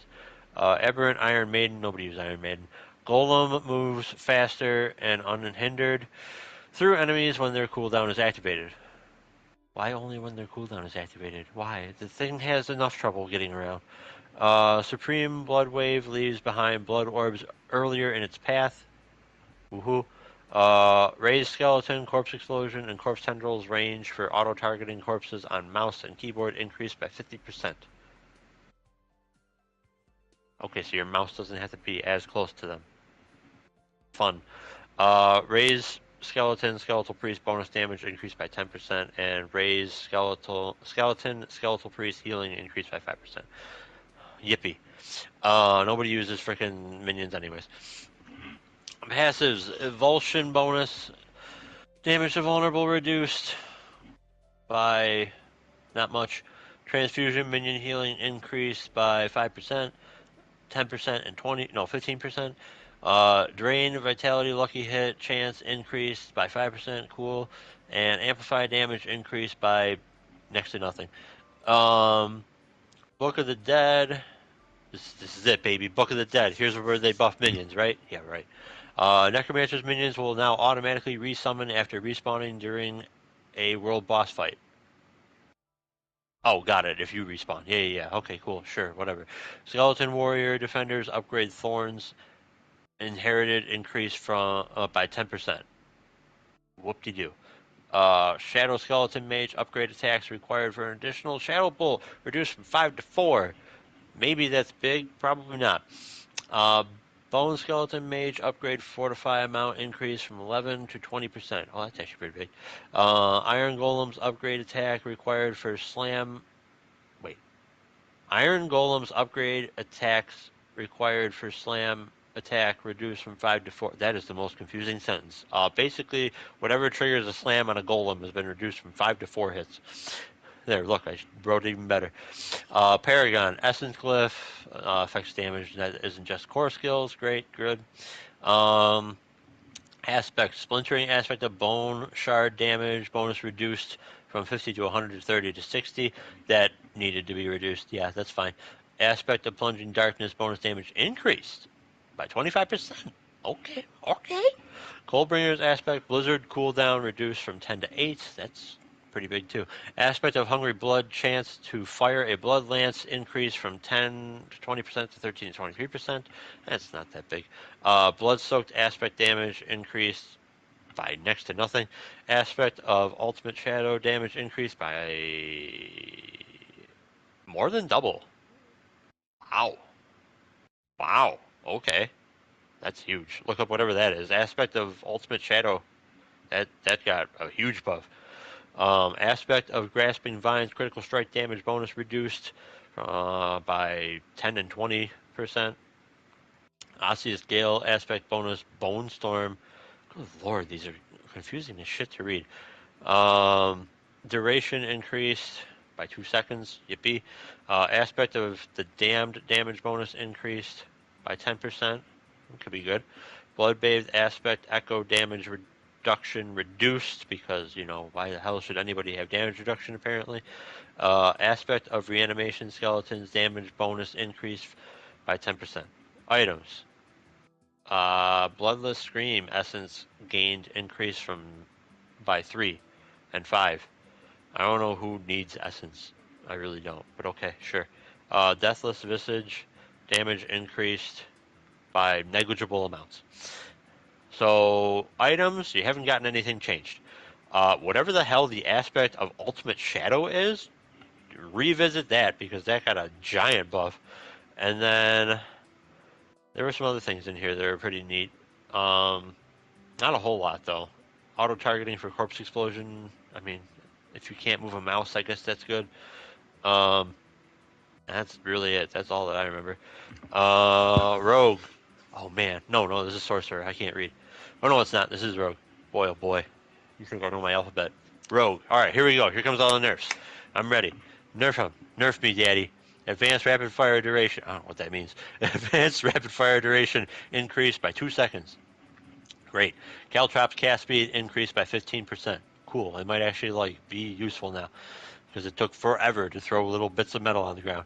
Enhanced cold imbue lucky hit chance increased from 30 to 40. Great. Enhanced smoke grenade damage bonus increased by 5%. Yippee. Methodical dash maximum cooldown reduction increased by a second. Okay. Concealment stealth duration increased by a second. Oh, that's pretty big. Enhanced dark shrouds chance to not be consumed by 4%. That's pretty big. Why? You nerf everybody else's damage reduction, and then you're like, here, keep these more. Yeah, that makes sense to me. Supreme Death Trap cooldown reduction increased from 10 to 12 seconds. Damn. Okay. That's actually really good, too. Passives, Victimize, Lucky Hit Chance increased by 5%. Oh, baby. Siphoning Strikes now also requires a Lucky Hit Chance of 75%. I don't think anybody used that anyways. Rugged Damage Reduction against damage over time effects increased. Wait. You're increasing? Okay. Increasing damage reduction from damage overtime effects. Apparently, yeah, sure.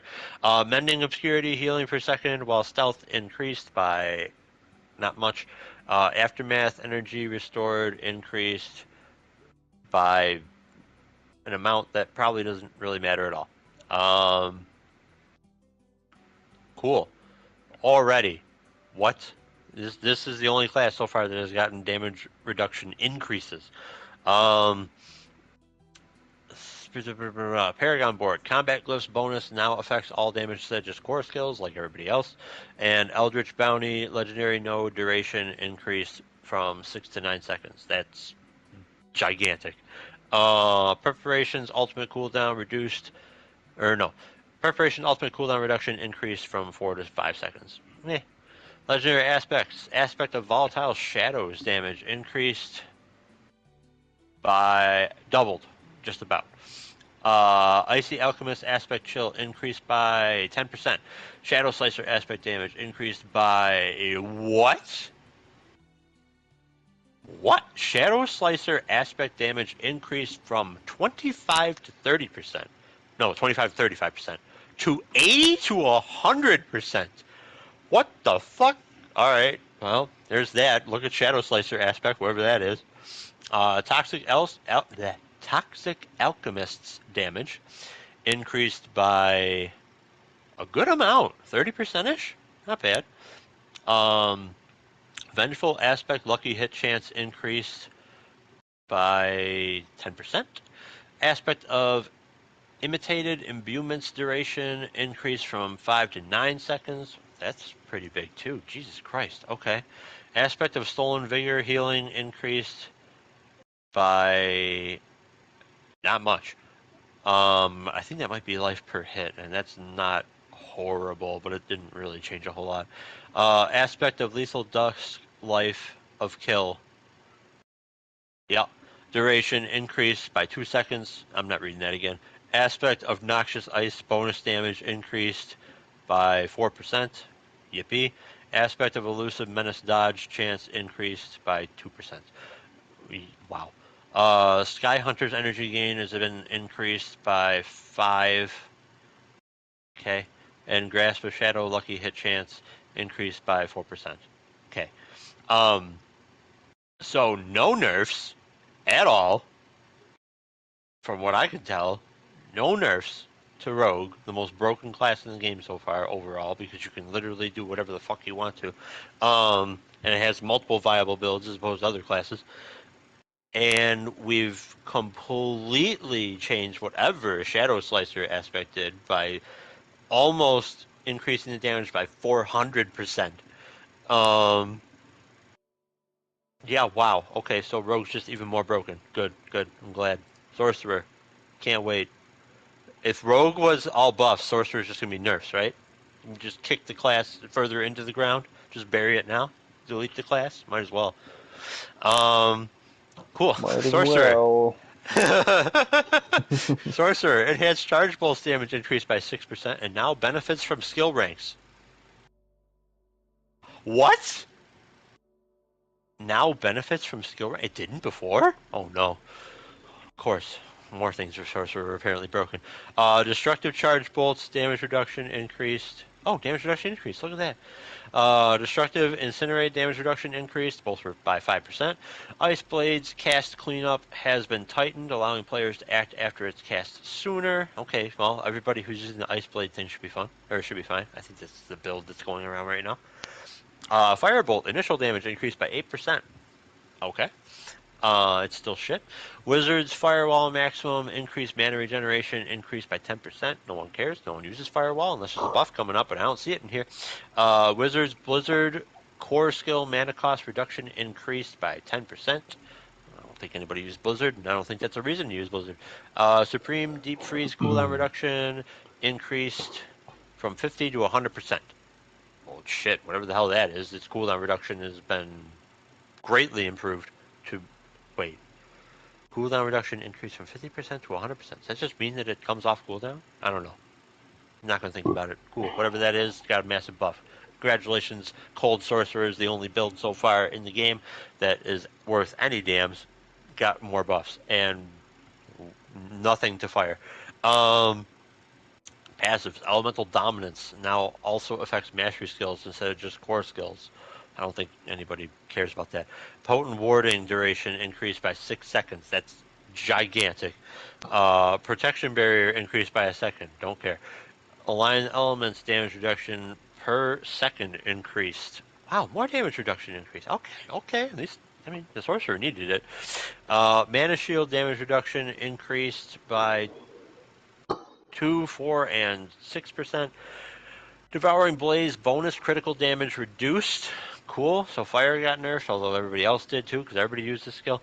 Not reduced by a whole lot, but it's reduced. Devouring Blaze bonus critical strike damage to immobilize also reduced by a lot. Gutted by over half, about 66% reduction in that. Okay. So it looks like you're looking for critical strike damage on gear now. Fiery Surge mana regeneration increased by an amount doesn't matter because nobody uses that, and there's still no reason to because fire sucks. And that's it. Wow, get shit on Sorcerer. Paragon. Destruction Glyph now affects all damage instead of just core skills like everybody else. Enhancements. Spark Enhancement. Chance to form crackling energy increased by 4%. Okay. Frozen Orb Enhancement. Chance to recast increased by 10%. Wow. Incinerate Enhancement. Cooldown reduced from 18 to 14 seconds. Nobody cares. Hydra Enhancement.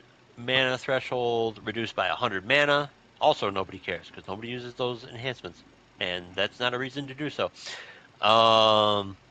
Legendary aspects. Aspect of efficiency, mana cost reduction increased. Oh, right. Cost reduction increased. That makes sense. By 5%. Cool. Also, great. Aspect of Armageddon damage increased by 20%. Maybe it's good. I don't know. Aspect of Shattered Stars damage increased by negligible. Serpentine aspect Hydra duration reduction reduced. I'm not reading it. I don't know whatever the fuck that said. Glacial aspect ice skills. No. Glacial aspect ice spikes bonus damage to frozen reduced by 10% and its normal damage was increased by 0.5%. Sure. Aspect of frozen tundra ice spikes damage increased. Apparently, you just get ice spikes from everywhere. I've never tried this build. Maybe I should. That damage is increased by negligible, and the ice spikes from Frozen Wake are negligible as well. And the chill increase from 10% to 15%. Great. Aspect of Biting Cold chance to apply vulnerable to frozen enemies increased by 5%. Encased aspect life and mana restore per second increased from 10 to 20 to 20 to 30%. Great, good. Stable aspect chance for a free cast increased by 2%. Wow, I don't know why that was so hard. Aspect of splintering energy chance to spawn an additional lightning spear. People use that? Oh shit, people are going to use it now. It was 11 to 20% chance. It is now 41 to 50% chance. Holy fuck. Alright, aspect of splintering energy is actually insane. Aspect of unbroken tether. Ooh, this also is massive. Okay, lightning has some cool things, but you're still probably going to mostly do ice damage. Unbroken tether chance for additional lightning chain is up by 5%. Items. Gloves of the Illuminator Fireball damage reduction reduced from 65 to 75% to 55 to 65%. S2's Heirloom Critical Strike chance from move speed increased by 5%. And Esidora's Overflowing Cameo chance to release Lightning Nova increased by 5%. What we forgot to put in these patch notes is apparently removed all negative aspects of legendary aspects from the Sorcerer because it is the only class in the game that has negative things, but at least we nerfed one of them. Or, sorry, buffed? Nerfed? I don't know how that works. They made it a little less worse for Fireball if you put on the gloves of the Illuminator, but you probably won't because I don't know why you would want to nerf Fireball into the ground. because when you equip gear, you should have punishments. Cool, that's all the class changes. So sorcerer's more dead unless you still are going ice. Maybe lightning has a chance. Maybe. Rogue is busted as ever. Necromancer is probably fine. I don't remember. There was a few things in there that were kind of neat. There was that one aspect that seemed pretty nuts. Ultimate Shadow. That thing got a huge buff, so check that out. Druid. I mean, Druid basically plays how Druid played. There's some things in here that are pretty neat. If you need Spirit Gain, which there might be another build that comes out of it with that. Who knows? Barbarian seems more or less the same, but you're going to take more damage. So sad.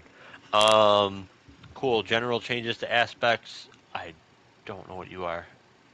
Aspect of disobedience, maximum stacks reduced from 100 to 60, reducing maximum bonus armor. Good, great. So bonus armor from the skill went down by about half. Excellent. Good. Why should we have defensive stats? Aspect of retribution, bonus damage to stunned reduced by half. Exploiter's aspect bonus damage to unstoppable reduced by half. No, not by half. By 10% on the high end. That's it. I don't know what I was reading. Starlight aspect resource restore. I'm not reading that again. The Butcher's Cleaver slow increased. Nobody freaking uses that item. Drop rate adjustments. Oh boy, here we go. Drop rate adjustments. Increased bonus to drop ancestral and sacred items in nightmare dungeons from +5 to +10%. Oh, that's big. Removed a 20% chance to drop an extra equipment item from elite monsters outside of nightmare dungeons and Helltide. So you hate us. Got it. Increased chance to drop an extra equipment item from elite monsters in nightmare dungeons and Helltide by 10%. Interesting. Okay, cool. Nightmare dungeons now have a 50% chance to drop a second legendary item upon completion. That doesn't matter. There's more legendaries that drop just clearing the thing normally. Who the hell cares about the end? I have to drop a fucking unique. Nightmare dungeons now give 3 rare items upon completion, up from 1. Whoop-de freaking do. I mean, actually, no, actually that could be big, I guess, because rare items are still viable. Okay, so Nightmare Dungeons are huge now. If you're in the rest of the world, fuck you, and there you go. Alright, that's basically what that just said. Monsters. Increase monster HP scaling per extra player in the party from 85% to 100%. Fuck you for playing with your friends. Miscellaneous. Adjusted the scaling of the Greed Shrine to improve its effectiveness throughout the game. Numbers here would have been nice because the Greed Shrine was like, here's 10 gold. Here's 10 gold. Here's 10 gold. Meanwhile, if you kill an enemy, it gives you like 900. So fucking, they were useless. I wish this actually said what it did. World bosses now drop potions more often. Why the fuck does that matter? What? Oh no, that does matter. That doesn't matter for hardcore. Good job. So yeah, hardcore. You might actually want to fight world bosses now. There is no longer a limit to how many materials you can refine into higher materials at once. Thank God. That's a good quality of life change. The first quality of life change I've read so far. Item affixes. Many affixes are too efficient. Okay. And are outshining alternatives, which there are none of. We're looking to refine the outliers, improve the number of meaningful choices on competitive slots. Good luck. And increase the overall flexibility of items. You don't know how to do that, I guarantee you. We know these changes will reduce the total amount of possible power a character can possess, so we'll be monitoring how these changes affect players' ability to conquer expected milestones throughout the season. Oh, I can't wait for this. Here we go. Here's the juice. Here's the juicy content right here. We're increasing the availability. This is almost done, by the way. We're increasing the availability of the affixes below to make them easier to include in different builds. Control impaired duration reduction. I didn't even know that was a thing that could appear on pants. Cool. Hopefully that actually shows up now. Barrier generation can now appear for all classes. It will also begin dropping later in the game. Why? You have shit that relies on barriers in the early game. Whatever. Lucky hit chance while you have a barrier can now appear. Again, I never even knew this was a stat. Mastery skill damage, newly added, can appear on sorcerer weapons, scales identically to core skill damage. I mean, okay. That's interesting. I don't know if that changes anything really, but that's interesting. Alright. Um, resistance to all elements can now appear on shields. Okay, I guess there's some people who use shields, but not a whole lot. Alright, though, okay. So far this isn't so bad. The core stat bonus on weapons has been overperforming. Okay, so we're pulling back on this bonus. Because we forgot about Paragon boards, apparently. Strength, 50% stronger on weapons has gone to 25% stronger on weapons. Oh, all the main stats are now 25% stronger as opposed to 50% stronger on weapons. It's only on weapons. Okay, so this isn't necessarily horrible, I guess, but there's a problem that could arise here. Apparently, Blizzard forgot how they set up Paragon boards, where the more Paragon boards you keep attaching to things, the higher and higher your main stats need to be to actually get all the benefit of the Paragon boards. But, hey, you can't remember every aspect of your game, I guess. You've been developing it for years. I played it for 50 hours. Cooldown reduction affixes often felt mandatory due to their raw power. Okay, so what? We imagine cooldown reduction will remain a highly desirable stat. Yeah, but the penalty for not prioritizing it won't be as harsh. Huh? The penalty for not prioritizing it won't be as harsh. If you don't prioritize it, you just don't have cooldown reduction. What penalty? Your skills just cool down normally. No, whatever. Cooldown reduction reduced by 30%. Okay. Imbuement skill cooldown reduction reduced by 30%. Hey, a nerf to what they should have actually nerfed. Look at that. You could have it up less. I never used it, so I'm still just as broken as I was. Trap skill cooldown reduction. I don't know why you gotta do that to the poor traps. Why you gotta do that to the poor traps? The traps are already in a painful place. You don't need to kick them more. We're seeing critical strike damage and vulnerable damage often viewed as a hard requirement for a build success in Diablo 4. That is because you literally made it that way. We believe this is a step toward allowing more builds to flourish and will continue to make changes in support of this goal. What we could have done, instead of nerfing the following things I'm about to read, at least I'm assuming they're all nerfed, is we could have just simply reduced the amount of damage reduction that enemies had, so you did more damage to them, and removed vulnerable completely from the game, because it is the most broken stat in the game. You get a condition that you can put on enemies super easily on certain classes where others struggle to do this, and it just gives you 20% more damage for no fucking reason at all. If you didn't think that was going to be broken when you first designed it, I have no idea what's wrong with you. Alright, so critical strike damage reduced by about 17%. Lightning critical strike damage reduced by about 17%. Critical strike damage with bone, earth, imbued, and werewolf skills reduced by about 17%. And vulnerable damage reduced by 40%.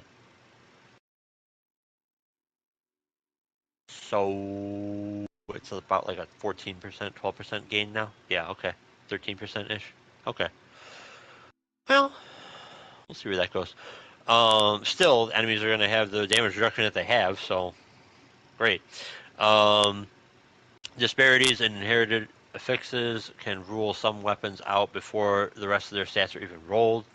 These are receiving harsher reductions than their normal affix counterparts to increase weapon flexibility. Cool.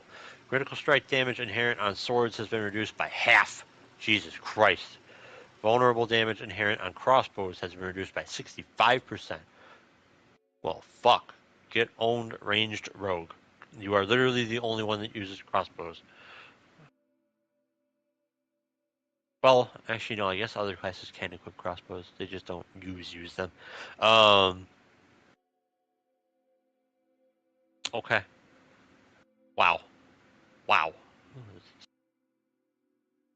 That's crazy. Okay, well, the rogue got nerfed a little bit. Inadvertently.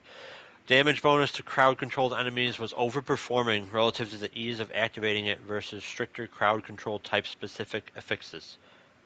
That stands to reason. Yes, when you make a global term for crowd control, and then you have other things that specifically mention certain things, like immobilize, or stun, or slow, the one that covers all of them is going to overperform when all of them give you the same bonuses to damage. Do you not understand how the English language works? You fucking idiots. Damage to crowd-controlled enemies decreased by 30% because we are stupid and don't know how to make stats. Damage to frozen enemies increased by 20%. Oh shit. Cold Imbuement Rogue just got a buff right there. Cool. Alright. Ranged might be okay. We have seen that skillful players are frequently slaughtering monsters many levels above their own. That's the idea of Diablo. We want to support this, but the current situation is beyond what we believe is correct for the long-term health of the game. I encourage you to look at Diablo 3. To change this goal, we're shifting power to many offensive affixes from defensive affixes. Shifting power to offense from defense. Great. We know this will make our endgame content more deadly, particularly for those chasing our pinnacle boss, an encounter not meant for the faint of heart. Overcoming the pinnacle boss will take every ounce of grit you can muster and all tools at your disposal. We will continue to evaluate feedback from the community and make changes to our combat mechanics.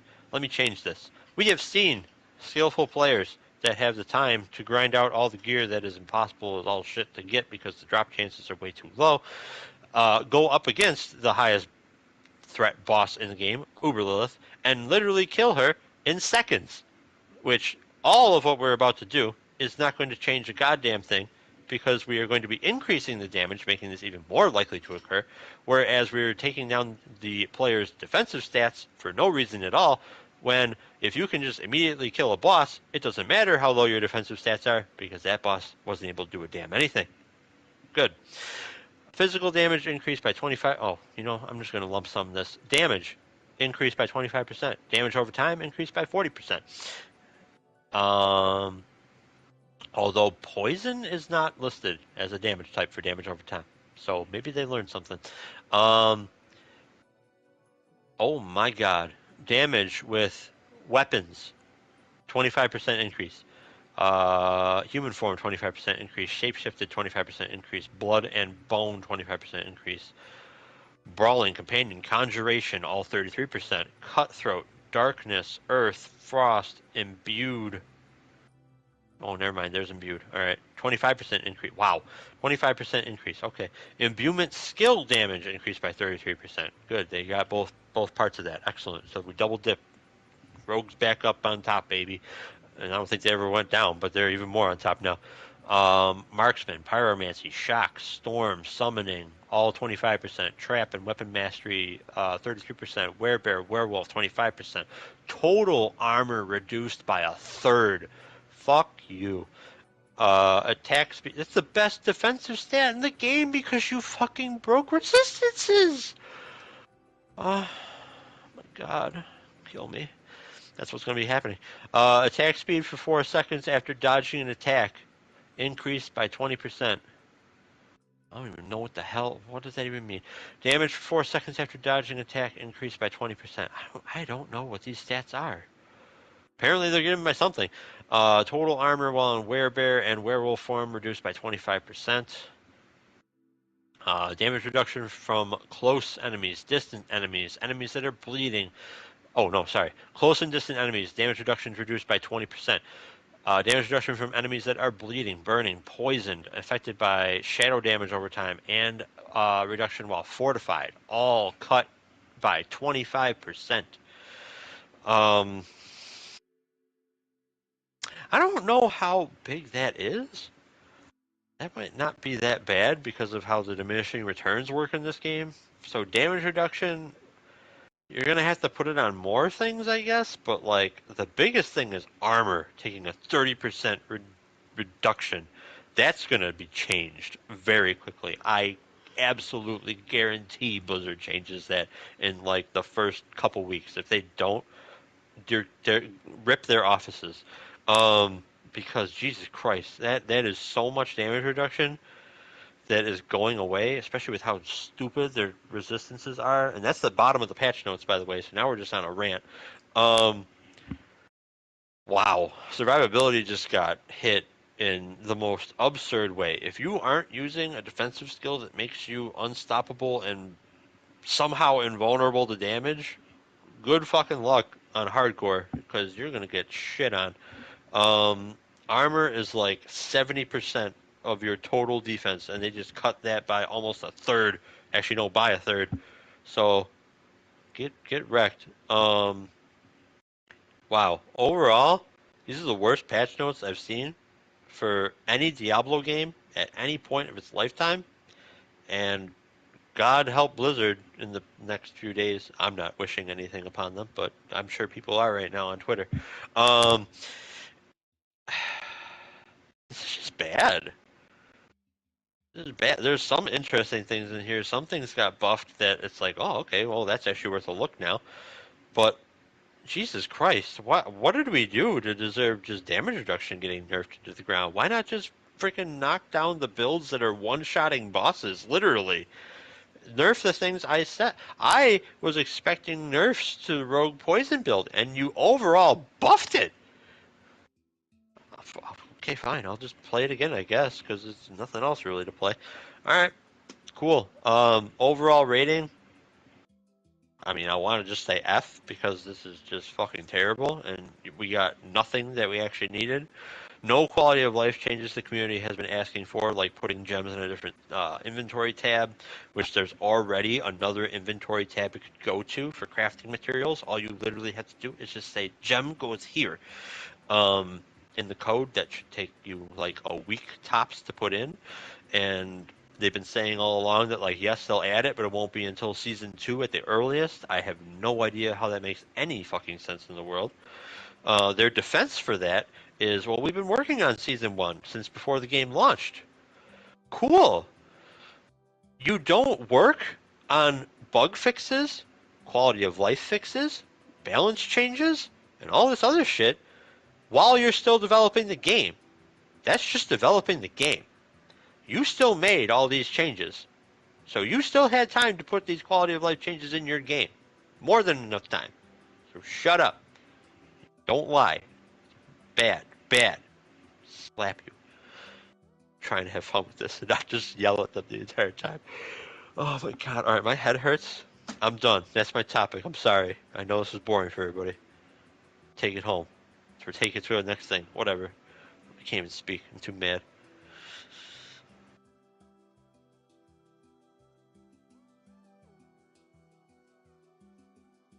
Oh, everybody's dead. Shit. All right, I'll fill time too. So. Oh, I didn't know you were done.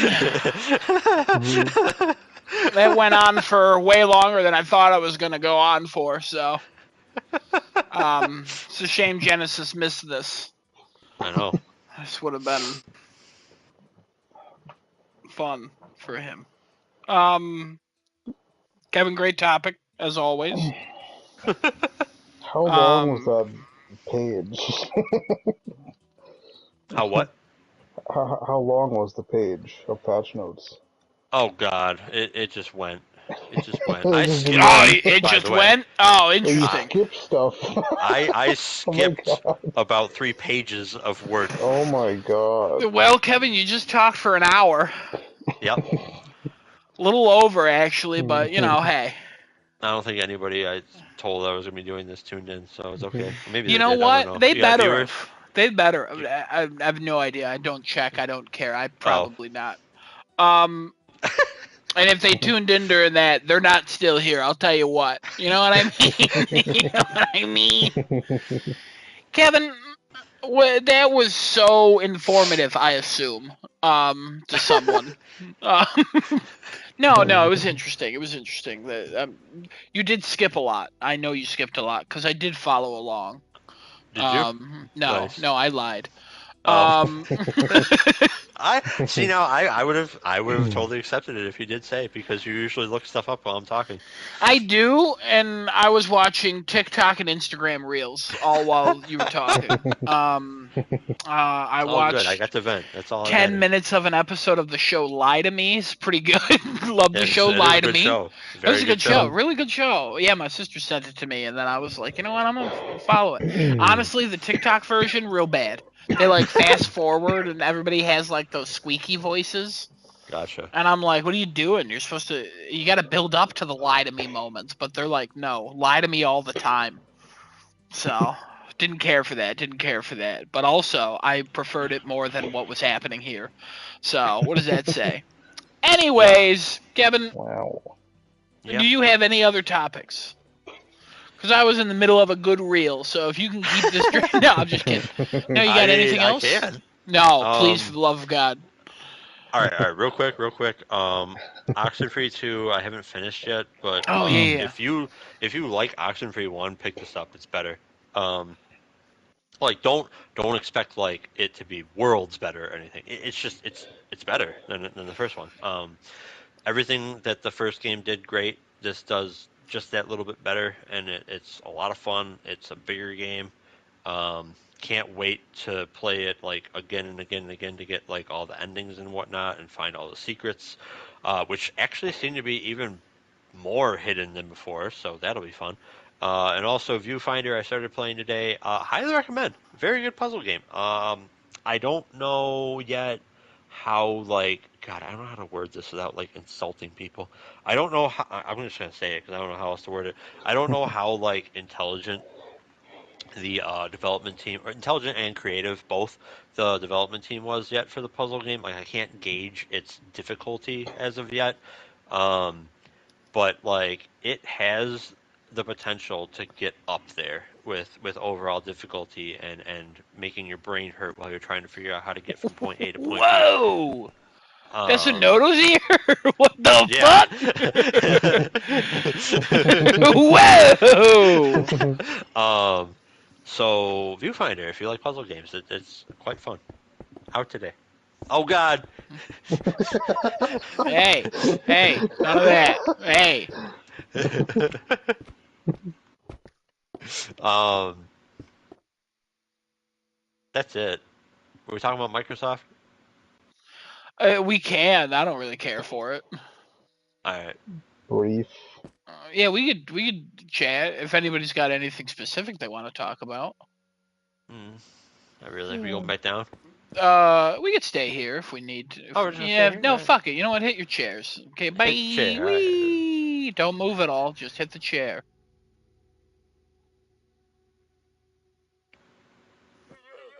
Yeah, cool. All right.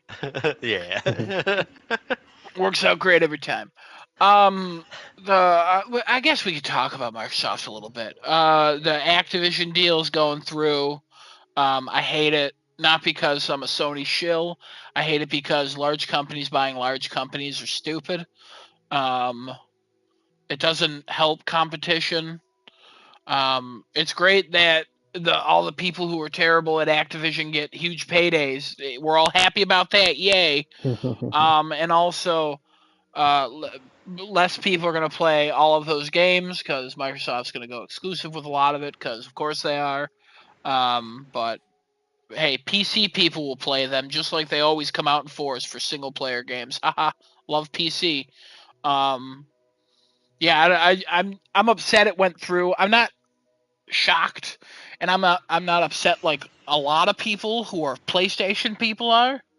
I have very different reasons. I think the FTC, their legal arguments were so like Sony focused about Call of Duty and everything else, and I'm like, hey guys, what about like it's a publisher that has bought other publishers, merged with them, is now being bought by a larger publisher. Like, what are you doing? Yeah. Yeah. I don't. And their arguments were like, but Call of Duty on PlayStation is like a good chunk of their revenue. Fuck them. Who cares? They're also a company. Yeah, it Makes no seemed like the sense. people representing the case had no actual, like, proper knowledge of, like, what they're trying to. They have never heard of They just video heard games until 2 years PlayStation, ago. Their son Call of plays Duty, Fortnite. Yeah. Activision. That's it. That's all Yeah. I know. Three fucking words. And then the streaming stuff and the cloud, they're like, oh, the cloud. And they're like, The oh, well, we're cloud. fucking raining on this cloud. It's like, you don't know how fucking clouds work. Um, and it was just all dumb. Um, but I do think that in the short term, people will benefit. I think especially a lot of the Activision employees, um, even the shitty ones. Um, but yeah, I think it can be a good thing. It's Phil Spencer is pretty good on game preservation, So that'll help with that. Game preservation's a big issue now. Yeah, I mean, like, if you're an Xbox person, yay! If you're a PlayStation person, it sucks, but at the same time, like, if you're an everybody person, see you in 10 years. See what those Yeah. deals look like then. Because for some reason, hey guys, 10 years is okay for Yeah. deals. Arbitrary 10 years. Yeah, hey, 10 years, it's all good. After 10 years, oh, who cares? The market has time to fix itself by then. When did Activision start? Oh, 20 something years ago? Oh, crazy. Crazy. Well, you know, what are you going to do? At least Microsoft doesn't lay off a lot of people every year, multiple times a year, like they just did Yeah. like 6 months ago, 4 months ago, 2 months ago, and a month ago. So I think Activision's going to be okay. Bethesda's really worked out. Starfield, could be good. Could be good. Could be. Looks jank as shit. I'm still up. Kevin, I don't care. I don't even care. I know. It looks I know. so good though. It looks so much fun. I'm still upset about the landing on planets. I'll never play it because I can't get a platinum in it. And Pete Hines, you failed me. You failed me, Pete. But also, it seems like you're pretty upset at Xbox too. So, also they're getting rid of Xbox Live Gold. I saw people were upset about that. And I'm like, the games with gold sucked. We've literally made fun of the games every month in our group chat because their games were games we've never heard of, and like they had an average Metacritic score of like a 30 or something most of the time. So they're getting rid of Xbox Live Gold. You just have to get Xbox Game Pass Core now is what it's called, which gives you 25 plus games to play, like super high quality games, and you get online multiplayer, and it's $10 a month. If you pay $1 more, you get over 200 games in the Game Pass library, but you don't get online. So, Weird. which is weird. So that if you pay $16.99 a month, you get Xbox Game Pass Ultimate, which gives you online and all games in Game Pass. So, Microsoft, what are you doing? What are you doing? Just fucking get rid of that middle one. Like, what do you do? This is confusing. It's just real They're confusing. doing the I don't know. milking. Also, You it gotta looks like recuperate. their family plans ended in the countries they rolled them out to. Usually things like that don't end. They usually just expand and then they announce it into bigger territories. But they were like, nope, we're discontinuing it. So I don't know if family plans are continuing with those. So yeah, Microsoft. That's my thoughts. All right. All right. Anybody got anything else on them? They said something about Crash Bandicoot and Spyro, I guess. That's Taking under those for being exclusive or some shit. I I don't really care. I don't play these games, and also I don't remember the last freaking Spyro game that came out, other than the remasters of the trilogy. So you go right ahead. You take those and destroy those series because I'm sure that's all you're capable of doing. Um, To clarify, a lot of news sites wrote that Crash and Spyro could be exclusive under this Activision Bethesda King Blizzard deal. Um, oh, um, not an actual thing from them. no, I mean it could be because in all the court documents, Phil was like everything's exclusive except Call of Duty. Um, Oh, I see. Sony refused to sign a deal where they would get all Activision, Bethesda, King, Blizzard things on their console until 2027. They refused to sign that deal. Instead, they chose to sign a Call of Duty deal for 10 years, but it only included Call of Duty. They didn't care about any other game. Yeah, that sounds So, right. any other game is kind of up in the air right now, but everyone ran with those two because those used to be Sony IPs. Right. I still don't understand. I've talked about this with Genesis. We might have talked about it on here. I would love if Sony was like, hey, we'll give you Spider-Man. You give us some of yours. Like, I would love to start seeing this trade going Oh, on I see. with their Yeah. with their IPs. I would love to see that. It's definitely not going to happen based on how Jim Ryan, Phil Spencer, and all them get along. But I would love to see that so much. Um, but I mean, I could see Xbox wanting that future, but that's not happening anytime soon. Mm-hmm. Also, Major Nelson left, which is pretty crazy. I don't know if either of you have heard of Major Nelson. I feel like I heard the name, No. but I don't know who he is. Major Nelson has been with Xbox basically since Xbox started. He's kind of been like their public figure. He goes by his gamer tag, Major Nelson. He's the one that he gives away like all their like free codes on Friday on Twitter. He's just been like the big Xbox guy. He's always interviewed. He's just kind of been like the face of Xbox without being the CEO or the guy who makes decisions. And he was a big pillar of the Xbox community. And him leaving, I was devastated. I was like, "Oh my god!" I sent that in the chat and everything, and even Genesis heard of him, and he hates Xbox. He doesn't pay attention to anything they do. So yeah, Major Nelson, big blow. But he quit, and then they were like, "Xbox Live is dead." So they probably pried it from his cold, dead hands. Oh. Yeah. You say he died. No, he's alive. But his career at Xbox is dead. Oh, yes. Cannabis assumes he's been forced out, but I didn't get that at all from his tweet saying he's quitting. He's just old. Could be, but maybe because he's old. Maybe they don't want the old people anymore. I mean, he's like, I think he's in his 60s at this point.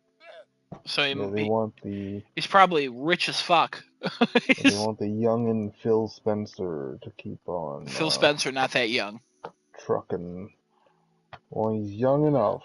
He's young enough. As they say in porn. Oh.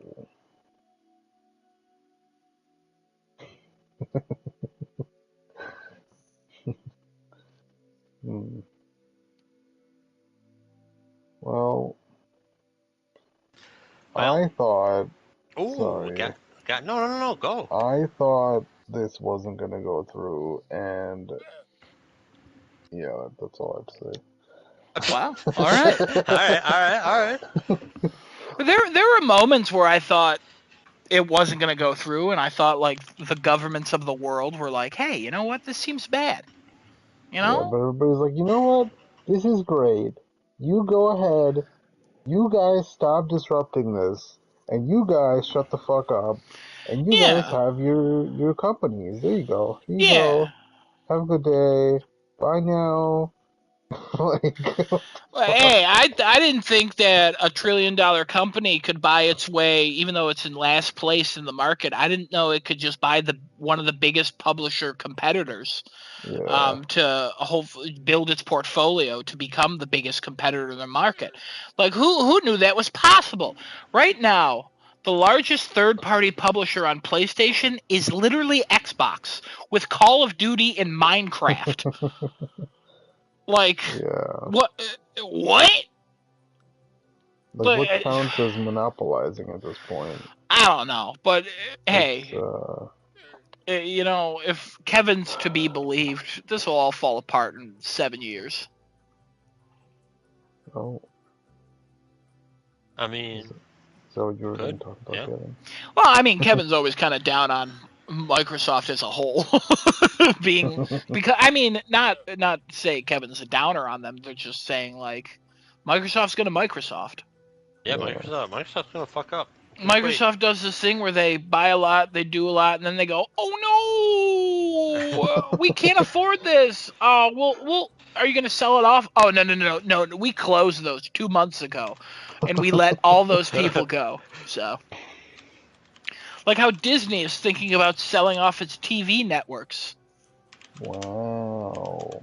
They've bought all of them, and then they were like, hey, we're too big now, and we're hemorrhaging money because we don't know how to manage all of this, because who knew that managing all of this was very expensive? Yeah. Oh, you gotta spend money to make money? What?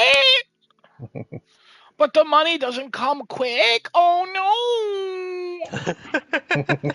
Oh no! It's so dumb. no. But then the people who are Yeah. in charge, they get richer and richer, and they're like, hey, we made out, so it just fucks over everybody else. Hmm. Stupid.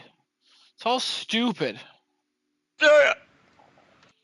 But, fingers crossed. Hopefully it goes well for everybody. It's like all those big equity private holdings groups that go around buying like bankrupt companies and trying to turn them around and shit. Yeah.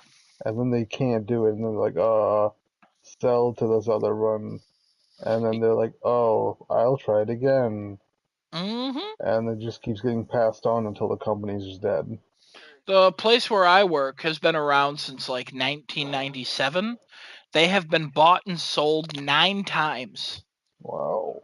and just passed around, and they're like, we're going to be profitable in the next 7 to 10 years. And it's like, what? What?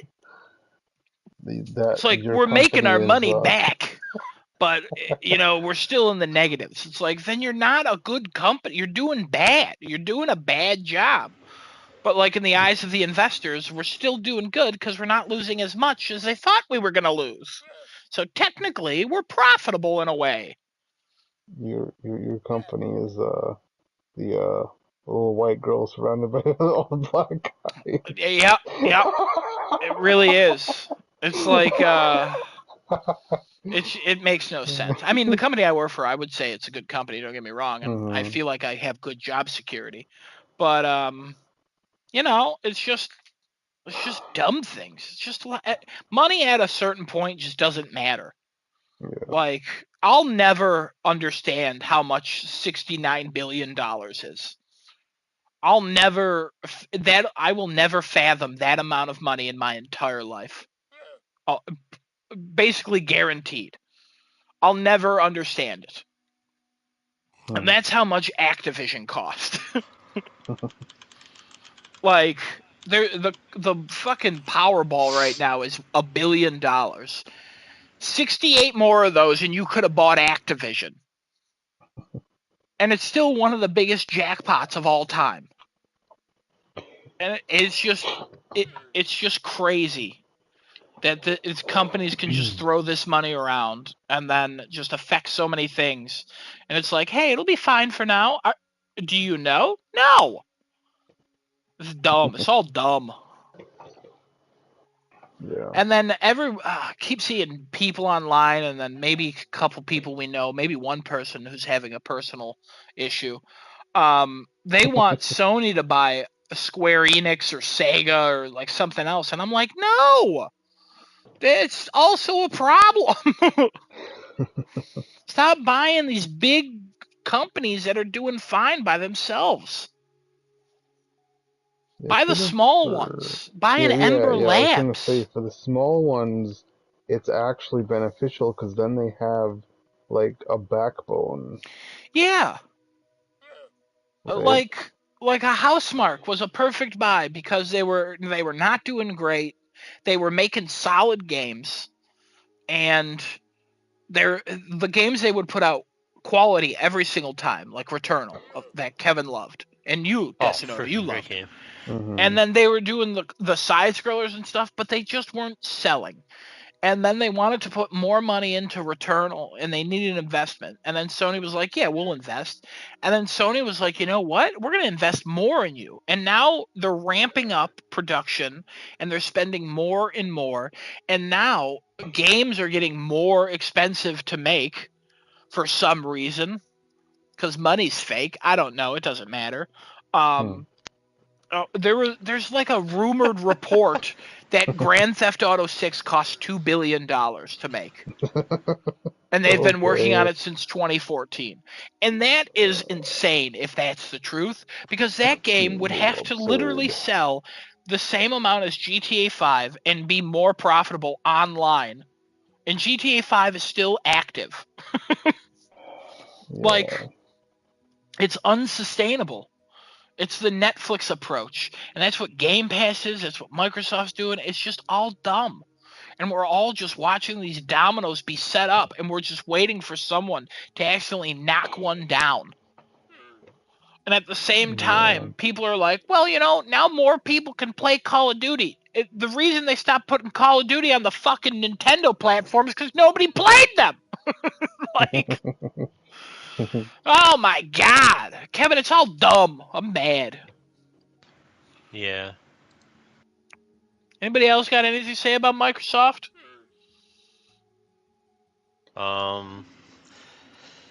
Not really. I mean, I think Microsoft will find a way to fuck this up real hard. Because they just haven't had anything really hit lately. At least not that I would classify as a hit. And games that did hit died very quickly, like Halo Infinite. Um, so and it's not really like not good for them that a lot of games they announce and they're like, oh yeah, guys, this is coming real soon. Well, here we are, like 3 years later, and it's like, oh man, remember that game? What happened to that game? And there's They not even started like development news. over. There's not even news, and my God, what? When did you start releasing games? I just did a Google search of like recent Microsoft exclusives, and there's some from 2021, but that's it. I mean, I'm sure there are some like obscure ass titles or whatever. That's fine, but like big name titles, I don't know what the last one is that came out. Redfall. Yeah, Redfall. How'd that do? Great. Scored And a 95 by some guy named Xbox, only Xbox at Xbox.com. but like oh my God, I don't know, man. I don't know what happens here. What you know? What? Here's an interesting thing. What happened to the Activision stock? Do we know? It went up. Hmm. Oh, did it? Yeah. Wow, look at that. Why would it not? Um, I can think of some reasons. It's down. Oh no, it's not. It's not. It's up, but down It's from where it down was. from, yeah, but it's up. Yeah. Yeah, of course it Yeah. would go up. Not by a lot though. Not by a whole lot. No, because the deal hasn't finalized. Ah, that's fair. That's fair. Once the deal finalizes, the stock will go up, it'll bubble, a lot of people will cash out, then it'll start to dip, and then Microsoft will announce layoffs to some parts of the company, and then it'll dip some more, then a lot of people will buy it, and then it'll shoot up when Activision launches their next game. Yeah. Welcome to the stock market. Oh. Oh. Desinoto's like All of a sudden Googling gonna how make to some invest in money. stock market. The thing is, it's volatile, and now anybody online could say anything, and Activision could lose $1 billion tomorrow. Yeah. Phil Spencer could be like, you know what? We never liked Activision. Like in a quote. And then all of a sudden people will run that, and then all of a sudden Activision stocks are going to go down, and Bobby Kotick's going to be like, no, I'm supposed to be free from this. Just like, ugh. Sucks, Bobby. Yeah. Fuck off, Bobby. Yeah, Bobby. Suck your Shit. own dick and die. Oh God. You know what I mean? Bobby Kotick. That's allowed. Fuck that guy. That guy sucks. That's allowed. That's allowed. That guy sucks. Yeah. All right. I mean, we Waste wish of everyone fucking to life. get better. Don't get me wrong. And I really do hope Microsoft does turn this around and they prove us wrong and they do good What? things with this. I hope. It's still a hope. I still have it. You know what I mean? I just bought a game called Goobies. Goobies? Okay. Goobies? It's a Vampire Survivors ish game. and picking your character. I'm picking my character here, right? I don't have these other ones unlocked. I only have Wiggle Woogle unlocked. But you also got Spinky Winky, Woozy Woozy, Bingus Bongus, and Dizzy Wizzy. And I love this game already. Kevin, I'm pretty sure you're talking about fucking the Teletubbies. So go ahead and get attacked by some blobs, I guess. Oh man. Anyways, anybody else got anything about Microsoft Activision? Sony's response to it? Everybody else's response? Nah. Great. No, not really. Let's move on. Let's We're get a moving on. palate cleanser. Let's get a nice palate Ooh. cleanser. I'm gonna Cleanse talk me. about something for like 5 minutes. Oh hell yeah. Just A 5 whole minutes. 5 minutes? Yeah, I'm And I don't honestly. have to pay anything? I'm starting a timer, and I'm literally just going to talk for 5 minutes about it. Oh, okay. I want to talk about City Skylines 2 because I want to talk about how they're marketing this game. I actually want to bring in a little bit of what I've trained for, what I've gone to that Stuely, that big old building, the Stuhl. How do you say that word? School. That's it. So every Monday, City Skylines Paradox Interactive are releasing deep dive videos into what their like new features in the game. And they're doing that up until release. And the first week was about road tools, and then the second week was about traffic AI. Third week was about public and cargo transportation, and then the next week was about zones and signature buildings, and this week was city services. And they're literally going into, okay, so this is what you know. Okay, this is what we've introduced. We've heard your feedback. This is what we're doing. This is what we have done. This is what you can use now. And then they're like, all right, tune in tomorrow for our developers talking about what mods inspired it, because they're very open with community mods and stuff. So they've had a lot of like community help in developing this game and stuff. And this game is shaping up to be the greatest city builder of all time, and it's not even fucking close. SimCity 2013 shaped up to be the best city builder. Then they were like, it's always online. And it's like, okay, you know, that could be okay. You get to trade with cities. You get to upgrade buildings. You get to fucking throw this. And then they were like, oh, also it has a small map. Oh, okay. Okay. What is, all right. Well, also, it doesn't work. And, the game sucks. And it fell apart. City Skylines in 2015 came out of nowhere because the previous city games that they made were not great. They were kind of like knockoffs of SimCity.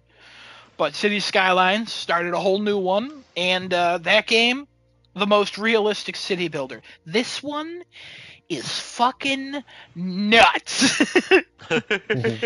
So, I'm not gonna go through a list or anything because I just don't have the attention span for that. But some improvements. I get it. No. I honestly could do the thing. I could do that, but we've already had one list, and I don't want to overstep and overshine. You know what I mean? We got one list per episode. I'm just going to talk about some features that were insane to me. I've been texting Genesis and Cannabis every Monday and being like, "Oh my god!" Just losing my mind. So on June 19th, they talked about road tools. You can now stack roads. So I could build the Buffalo Skyway in City Skylines now. Oh, nice. I can build that. And then if I want, I can make it 3 roads high. And then you can move the supports of the roads so it still fits and it still works. And it's not like colliding and going through and cars aren't going through. Also, they talked about how it's easier to make roundabouts than ever before. It's just a button click, and then you can drag a road through another road. Before, you used to have to connect it and then press it along, which is not a huge thing, but it's like it's the little thing where it's like, okay, they fucking played their game and were like, what is wrong with this? So they did that. Oh my god, that's so cool. A We're smart moving Blizzard, on. yeah. They did so many things, but we're moving on to the June 26th, the traffic AI. People can get into car accidents, and Oh shit. then the vehicles, they do this cost thing. Before it used to be they used to use their like their travel cost. They would go like, okay, how far away is it? Okay, I'm gonna go the shortest distance. But then the AI wouldn't account for traffic or speed limits or anything like that. Um, in this game, they account for traffic. They account for speed limits. They account for how many, like, if they don't want to make a lot of turns. They account for if they're leaving work or if they're leaving their home to go to work at this time, they know traffic's going to be bad there. They're going to take a side road, even though it's slower speed limits. They're probably still going to get there quicker. They account for if there's traffic lights, like they're doing that. And when the traffic accidents happen, services show up to handle that, and then cars will see that, they will turn around and take a different path, or and they will just avoid that area because they know it will slow them down, which is fucking nuts. And the coolest thing, and boner inducing. Ignore that last part. Um, they also announced that parking lots, instead of just being parks, because the way they worked in City Skylines ones is they were just parks. That like people would just go there to visit them, and it kind of like boosted land value and shit. It was kind of dumb. But in this one, cars don't just disappear. You need to build parking lots, and you have to organize that, which is so exciting. And then public and cargo transportation, there's a lot of shit in there. It gets kind of so I'm skipping it. And I'm moving on to zones and signature buildings. Before, you had low density housing, medium density housing, high density housing, and then the same for commercial, low, medium, high. And then for industrial, it was just one industrial, and then eventually they updated it and you can have like specific industrial things, like if you want farming in this area, you want oil in this area, cool. You can now do mixed use housing. You can do low income housing. You can do high rise apartments. You can do condos. You can do townhomes. You can do so many things. And I fucking cried when I saw mixed use housing, because a perfect city should have mixed use housing. If anybody read any traffic books, I took a bunch of classes in college about that. It's beautiful. I love it. Very excited about that. And then July 17th, they talked about city services. Um, so this kind of also ties in with the zone and the zones and signature buildings. Um, you can now expand services. Before, if you needed education for an elementary school, you would just pop down the same asset of an elementary school. So like this one could hold 300, you'd pop another one down if you needed 600 people. If you needed that capacity. Now you can expand your elementary school so that more people can come to it. And if you do need to eventually build another one, then you can build another one. But now that you can expand, that is so nice, in a feature that everybody wanted. That's the one thing City or SimCity had, where you can just expand and you can make your city look so great. Also, it has a welfare office, because What? if your city has issues with any kind of like funds, and like if people don't have jobs, they will now starve to death, and they need to go to get unemployment, and you have to control the budgets for that. Also, one of the greatest things they have not talked about yet, but you can see they will talk about it on August 14th with economy and production. But you can see that they've changed the money values. And before, you wanted to buy an elementary school, $15,000. And the money was like, this kind of doesn't make sense. But now it's like, you want to buy an elementary school, it's $600,000. And then if you want to upgrade it, it's going to cost more. So All right, like, all right. they're adding all that. And then before, a dump, like a garbage dump, you put that Mhm. thing down, and it was just like, I don't know, about 16 square tiles, and you're like, okay, cool. And if you needed more, you place more. Now you can expand it. You can draw the border of the dump, so you can make a realistic one.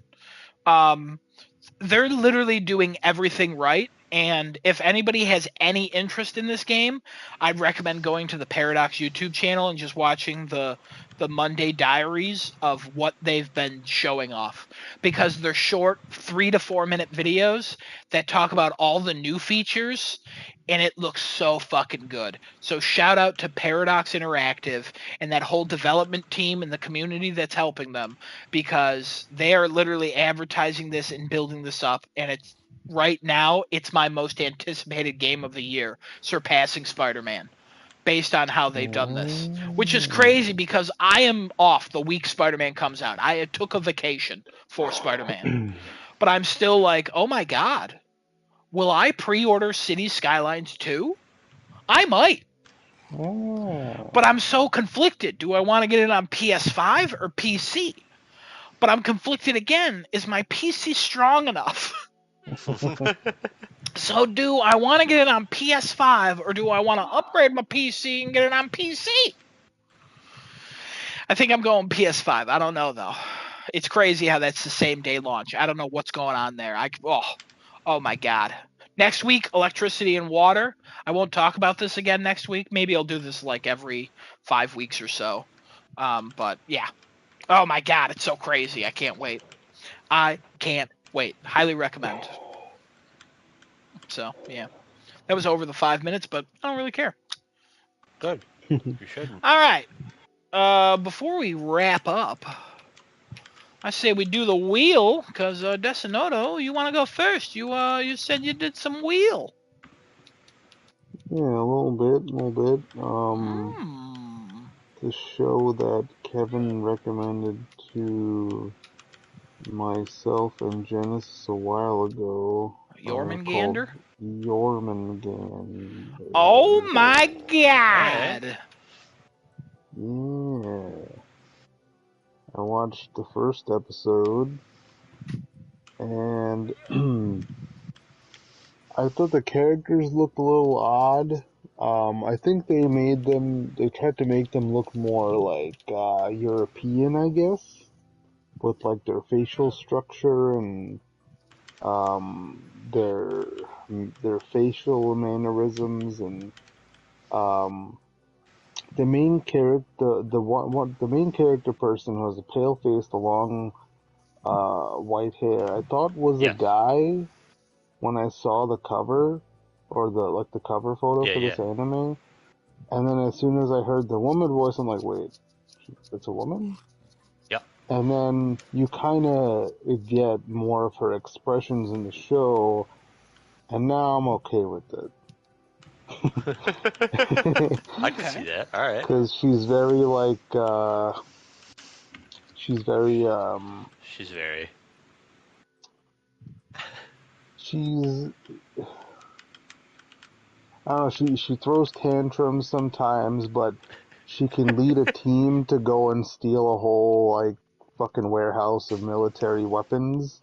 Hmm. Hmm. Um, the kid who's with her is like a dead child, essentially. No soul, just hates military weapons, but is traveling with this person who specializes in, um, I guess, taking the military weapons away from the people who want to use it for bad things. I only watched the first episode, so I don't know if I'm right about that. Oh, you're But fine. Keep going. You're good. um, but yeah, it seems the little bits of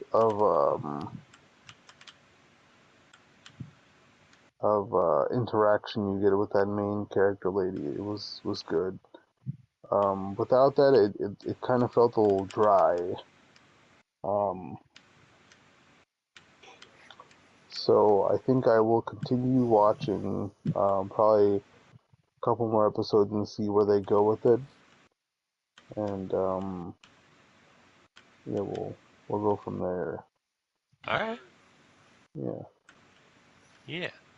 Cool, I'm cool. surprised. Okay, so I'm surprised because you didn't mention anything about gunplay. What do you think about the gunplay in that first episode? Oh, the kid was sticking out of the car, out of the sunroof, and just shooting up a bunch of cars around. I'm like, oh my god, what is happening? And then the girl inside, she's like, wait, you didn't even tell me you're gonna shoot them. And he's like, oh, I had to tell you. Okay, well, it doesn't matter now. They're already dead. Fucking javelin rocket launcher gets involved too. Oh yeah, there's a guy in a tank trying to shoot the car, and he throws the grenade on the floor, which bounces the rocket up and into another car instead of theirs. And then this plush of a little, I forget what it was, like a little cat or dog or something. A little plush lands Yeah, in his something hand. like He that. starts laughing, and the girl in the car was like, "Wait, he's laughing? What the fuck?"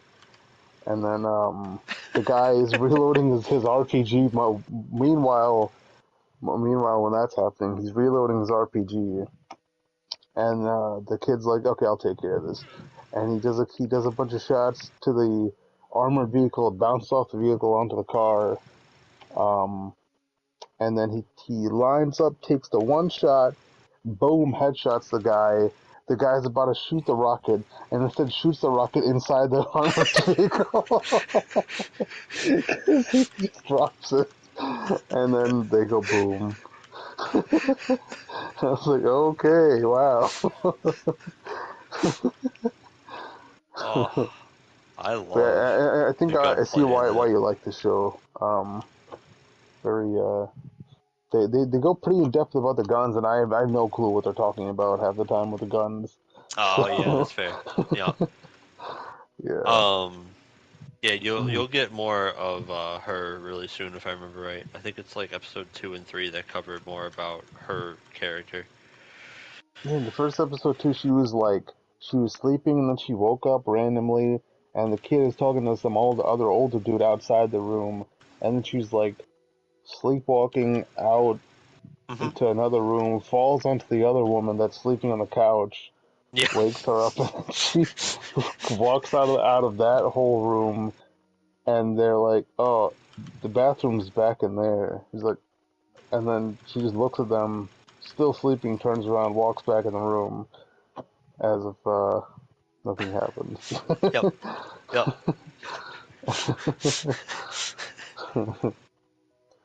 So yeah, we'll keep watching the show though. Cool. Cool, cool, cool. All right, did you finish Highwaymen? Oh yeah, yeah, I Oh did hell finish yeah. that. Finish that. Um, it was pretty slow, but when they caught the people, when they caught Bonnie and Clyde, um, the way they caught them was interesting because they had talked to some kid who um who knew. Well, there was a kid and that kid's uncle, I think, knew exactly where they were both gonna be, where they were driving to that like the Yeah. next day, and then they go and set up, and they create a whole like staged thing where there's somebody's car that got stuck, and the guy was asking if he needed help, or Clyde was asking if he needed help, and then they all just walk out and just open fire on this fucking vehicle for like a whole straight minute. They're just not even stopping, and then they show the actual footage of the car with like hundreds of bullet holes in it. Yep. I'm like, this actually happened. They actually shot this many fucking rounds into these people. Yep. It's like, damn, dude, that is a lot of rounds. And even after they died, there's whole ass fan clubs. Mm-hmm. Like these two were fucking movie stars, attending their funerals because they were so famous for doing what they did, which was just like riding across the U.S. um killing and robbing people, right?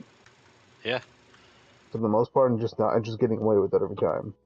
Yep. And I guess they also um they looked good, like the Clyde guy was handsome, Yeah. I guess, and Bonnie was pretty. They were not your typical criminals. Yeah. It was romanticized heavily. Hmm. Yeah, this dynamic duo that just rode across America and did whatever they wanted. Got away with it until that fateful day when they got shot up by fucking 10 different guns.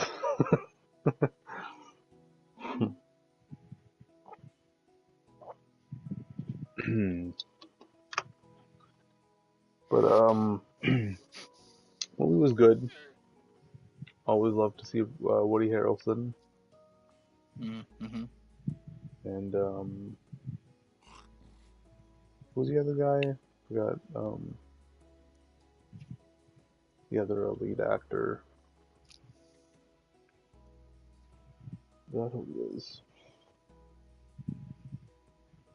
Kevin Costner. Yes. That's it. Yep. Yeah. He's good too. He's also good. Bad Good actor, in my eyes. Oh. Every time I see him in something, I'm like, they could have got somebody else. Even in Man of Steel and Batman v Superman, I was like, eh. I think he has some like specific characters he fits. But other than that, he's kind of just like there. Like I thought he fit He his looks the Western role. character. Yeah. He's Fit his character whenever super well. somebody's like, hey, picture the most middle America man, Kevin Yeah. Costner. Yeah. Yeah.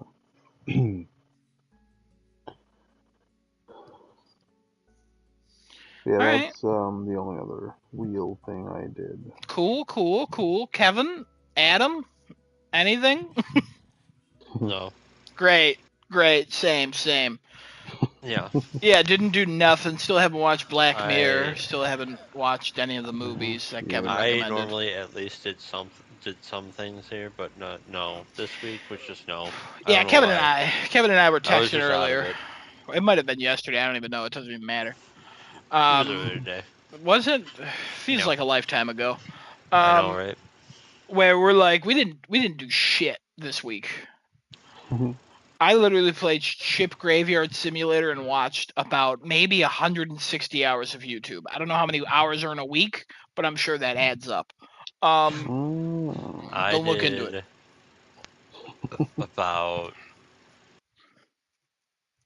what, maybe 10 hours of YouTube? No, that's too much. 6 hours of YouTube Yeah, and like 7 hours of games. Maybe. yeah. There's 168 hours in a week, so Yeah, you mathed out real good. honestly, I was close. I was under. I was close. You were under. Yeah, didn't it say 160? How many did it say? Yeah, but you also said 20 hours of Ship Simulator. Unless you're doing both. I didn't say that out loud here. All right. I didn't say I was. Also, I could play and watch. You never know. No, I did do like 20 hours of Ship Graveyard Simulator. I'm close to that platinum too. And I know Nice. right when I do it, I have to get right back into fucking Gas Station Simulator Oh my and god. play that for the rest of my life until I get that platinum. I have another thing. I have another thing to talk about. Hold There's on. a game. I'm not done. Hold on, I said. Okay. Jesus. Okay. Didn't you talk enough about your notes? Anyways. No, hold on. I'm almost done. I probably watched, I don't know, like 60 hours of YouTube in the last week. I was a fucking scuzzball. I didn't do nothing. I didn't do absolutely nothing. I also So, watched some on YouTube. a lot of YouTube. Only YouTube, really. I would come home, watch YouTube, and then if somebody started a party, I would hop on watching YouTube. And then if they were talking too much, I would play Ship Graveyard Simulator. And Man, by what a they, I mean drug. Genesis. What? What is that? What a drug, Oh. YouTube. Oh, yeah, what a drug. Fucking drugs, man. Fucking drugs, Kevin. Kevin, is your topic about drugs? What Or whatever you topic? want to talk about? Oh no, it's not about drugs. All right, well, Oh. continue then.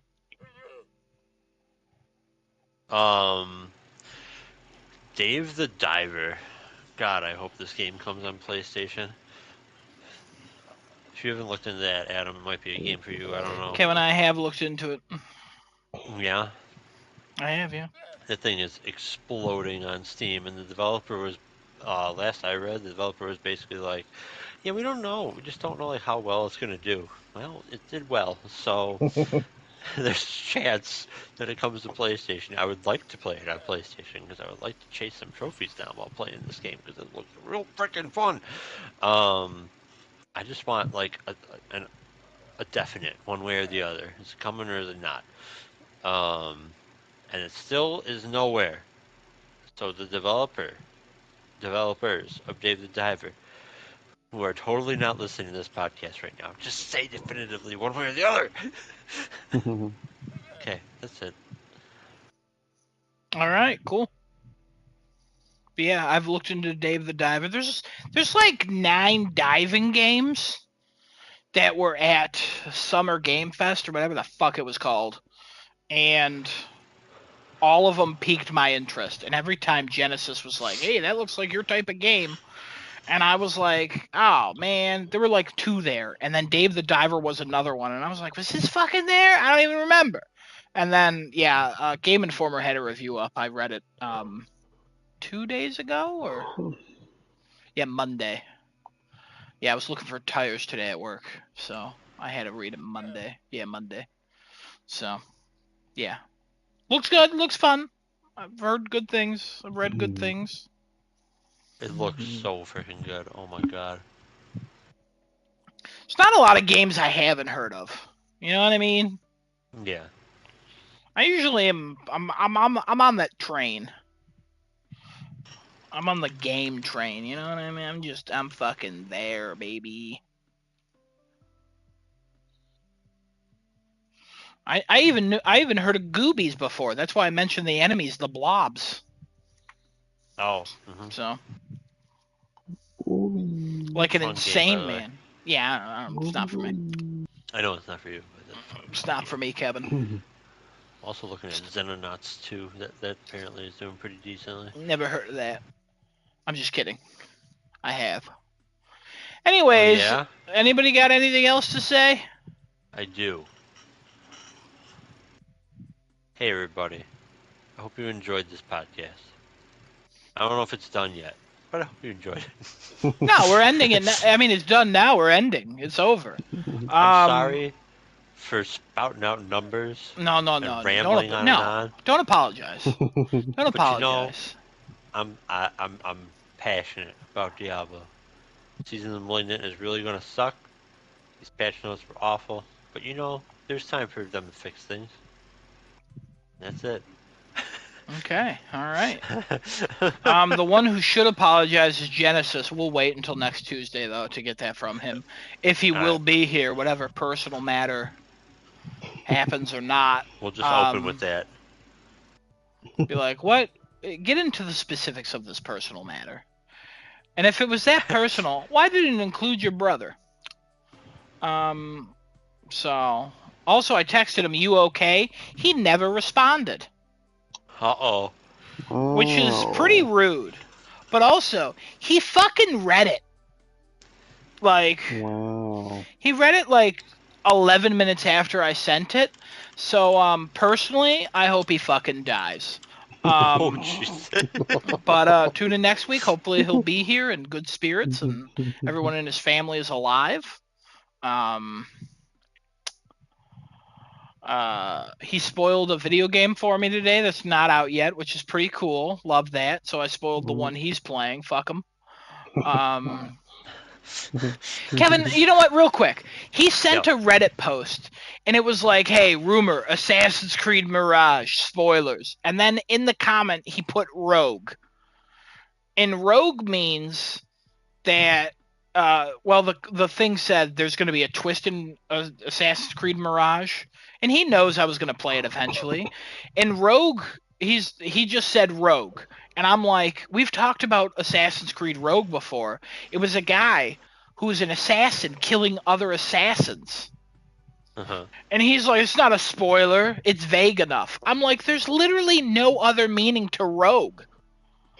So then I was like, would it be a spoiler then if a main character in Final Fantasy 16 dies at the end? And he's like, well, it depends. I don't know. There's so many main characters. I'm like, main character means the one you're playing as. You dick. Fuck him. Fuck him.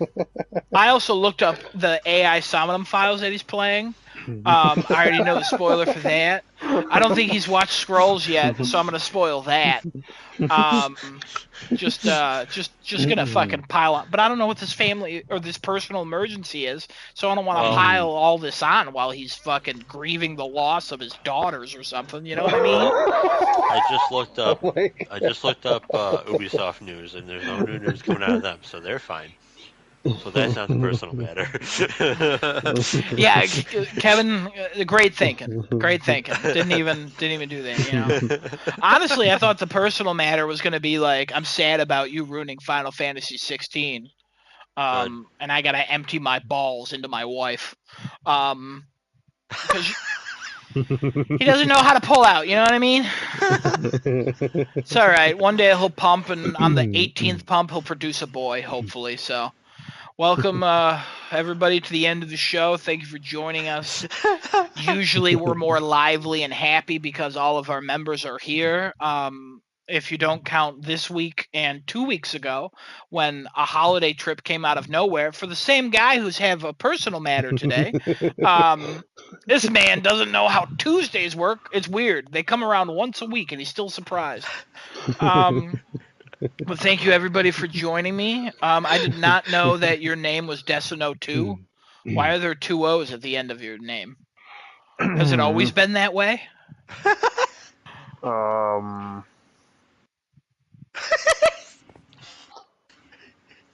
You can't see your own name. Wait, there's only one on the sign.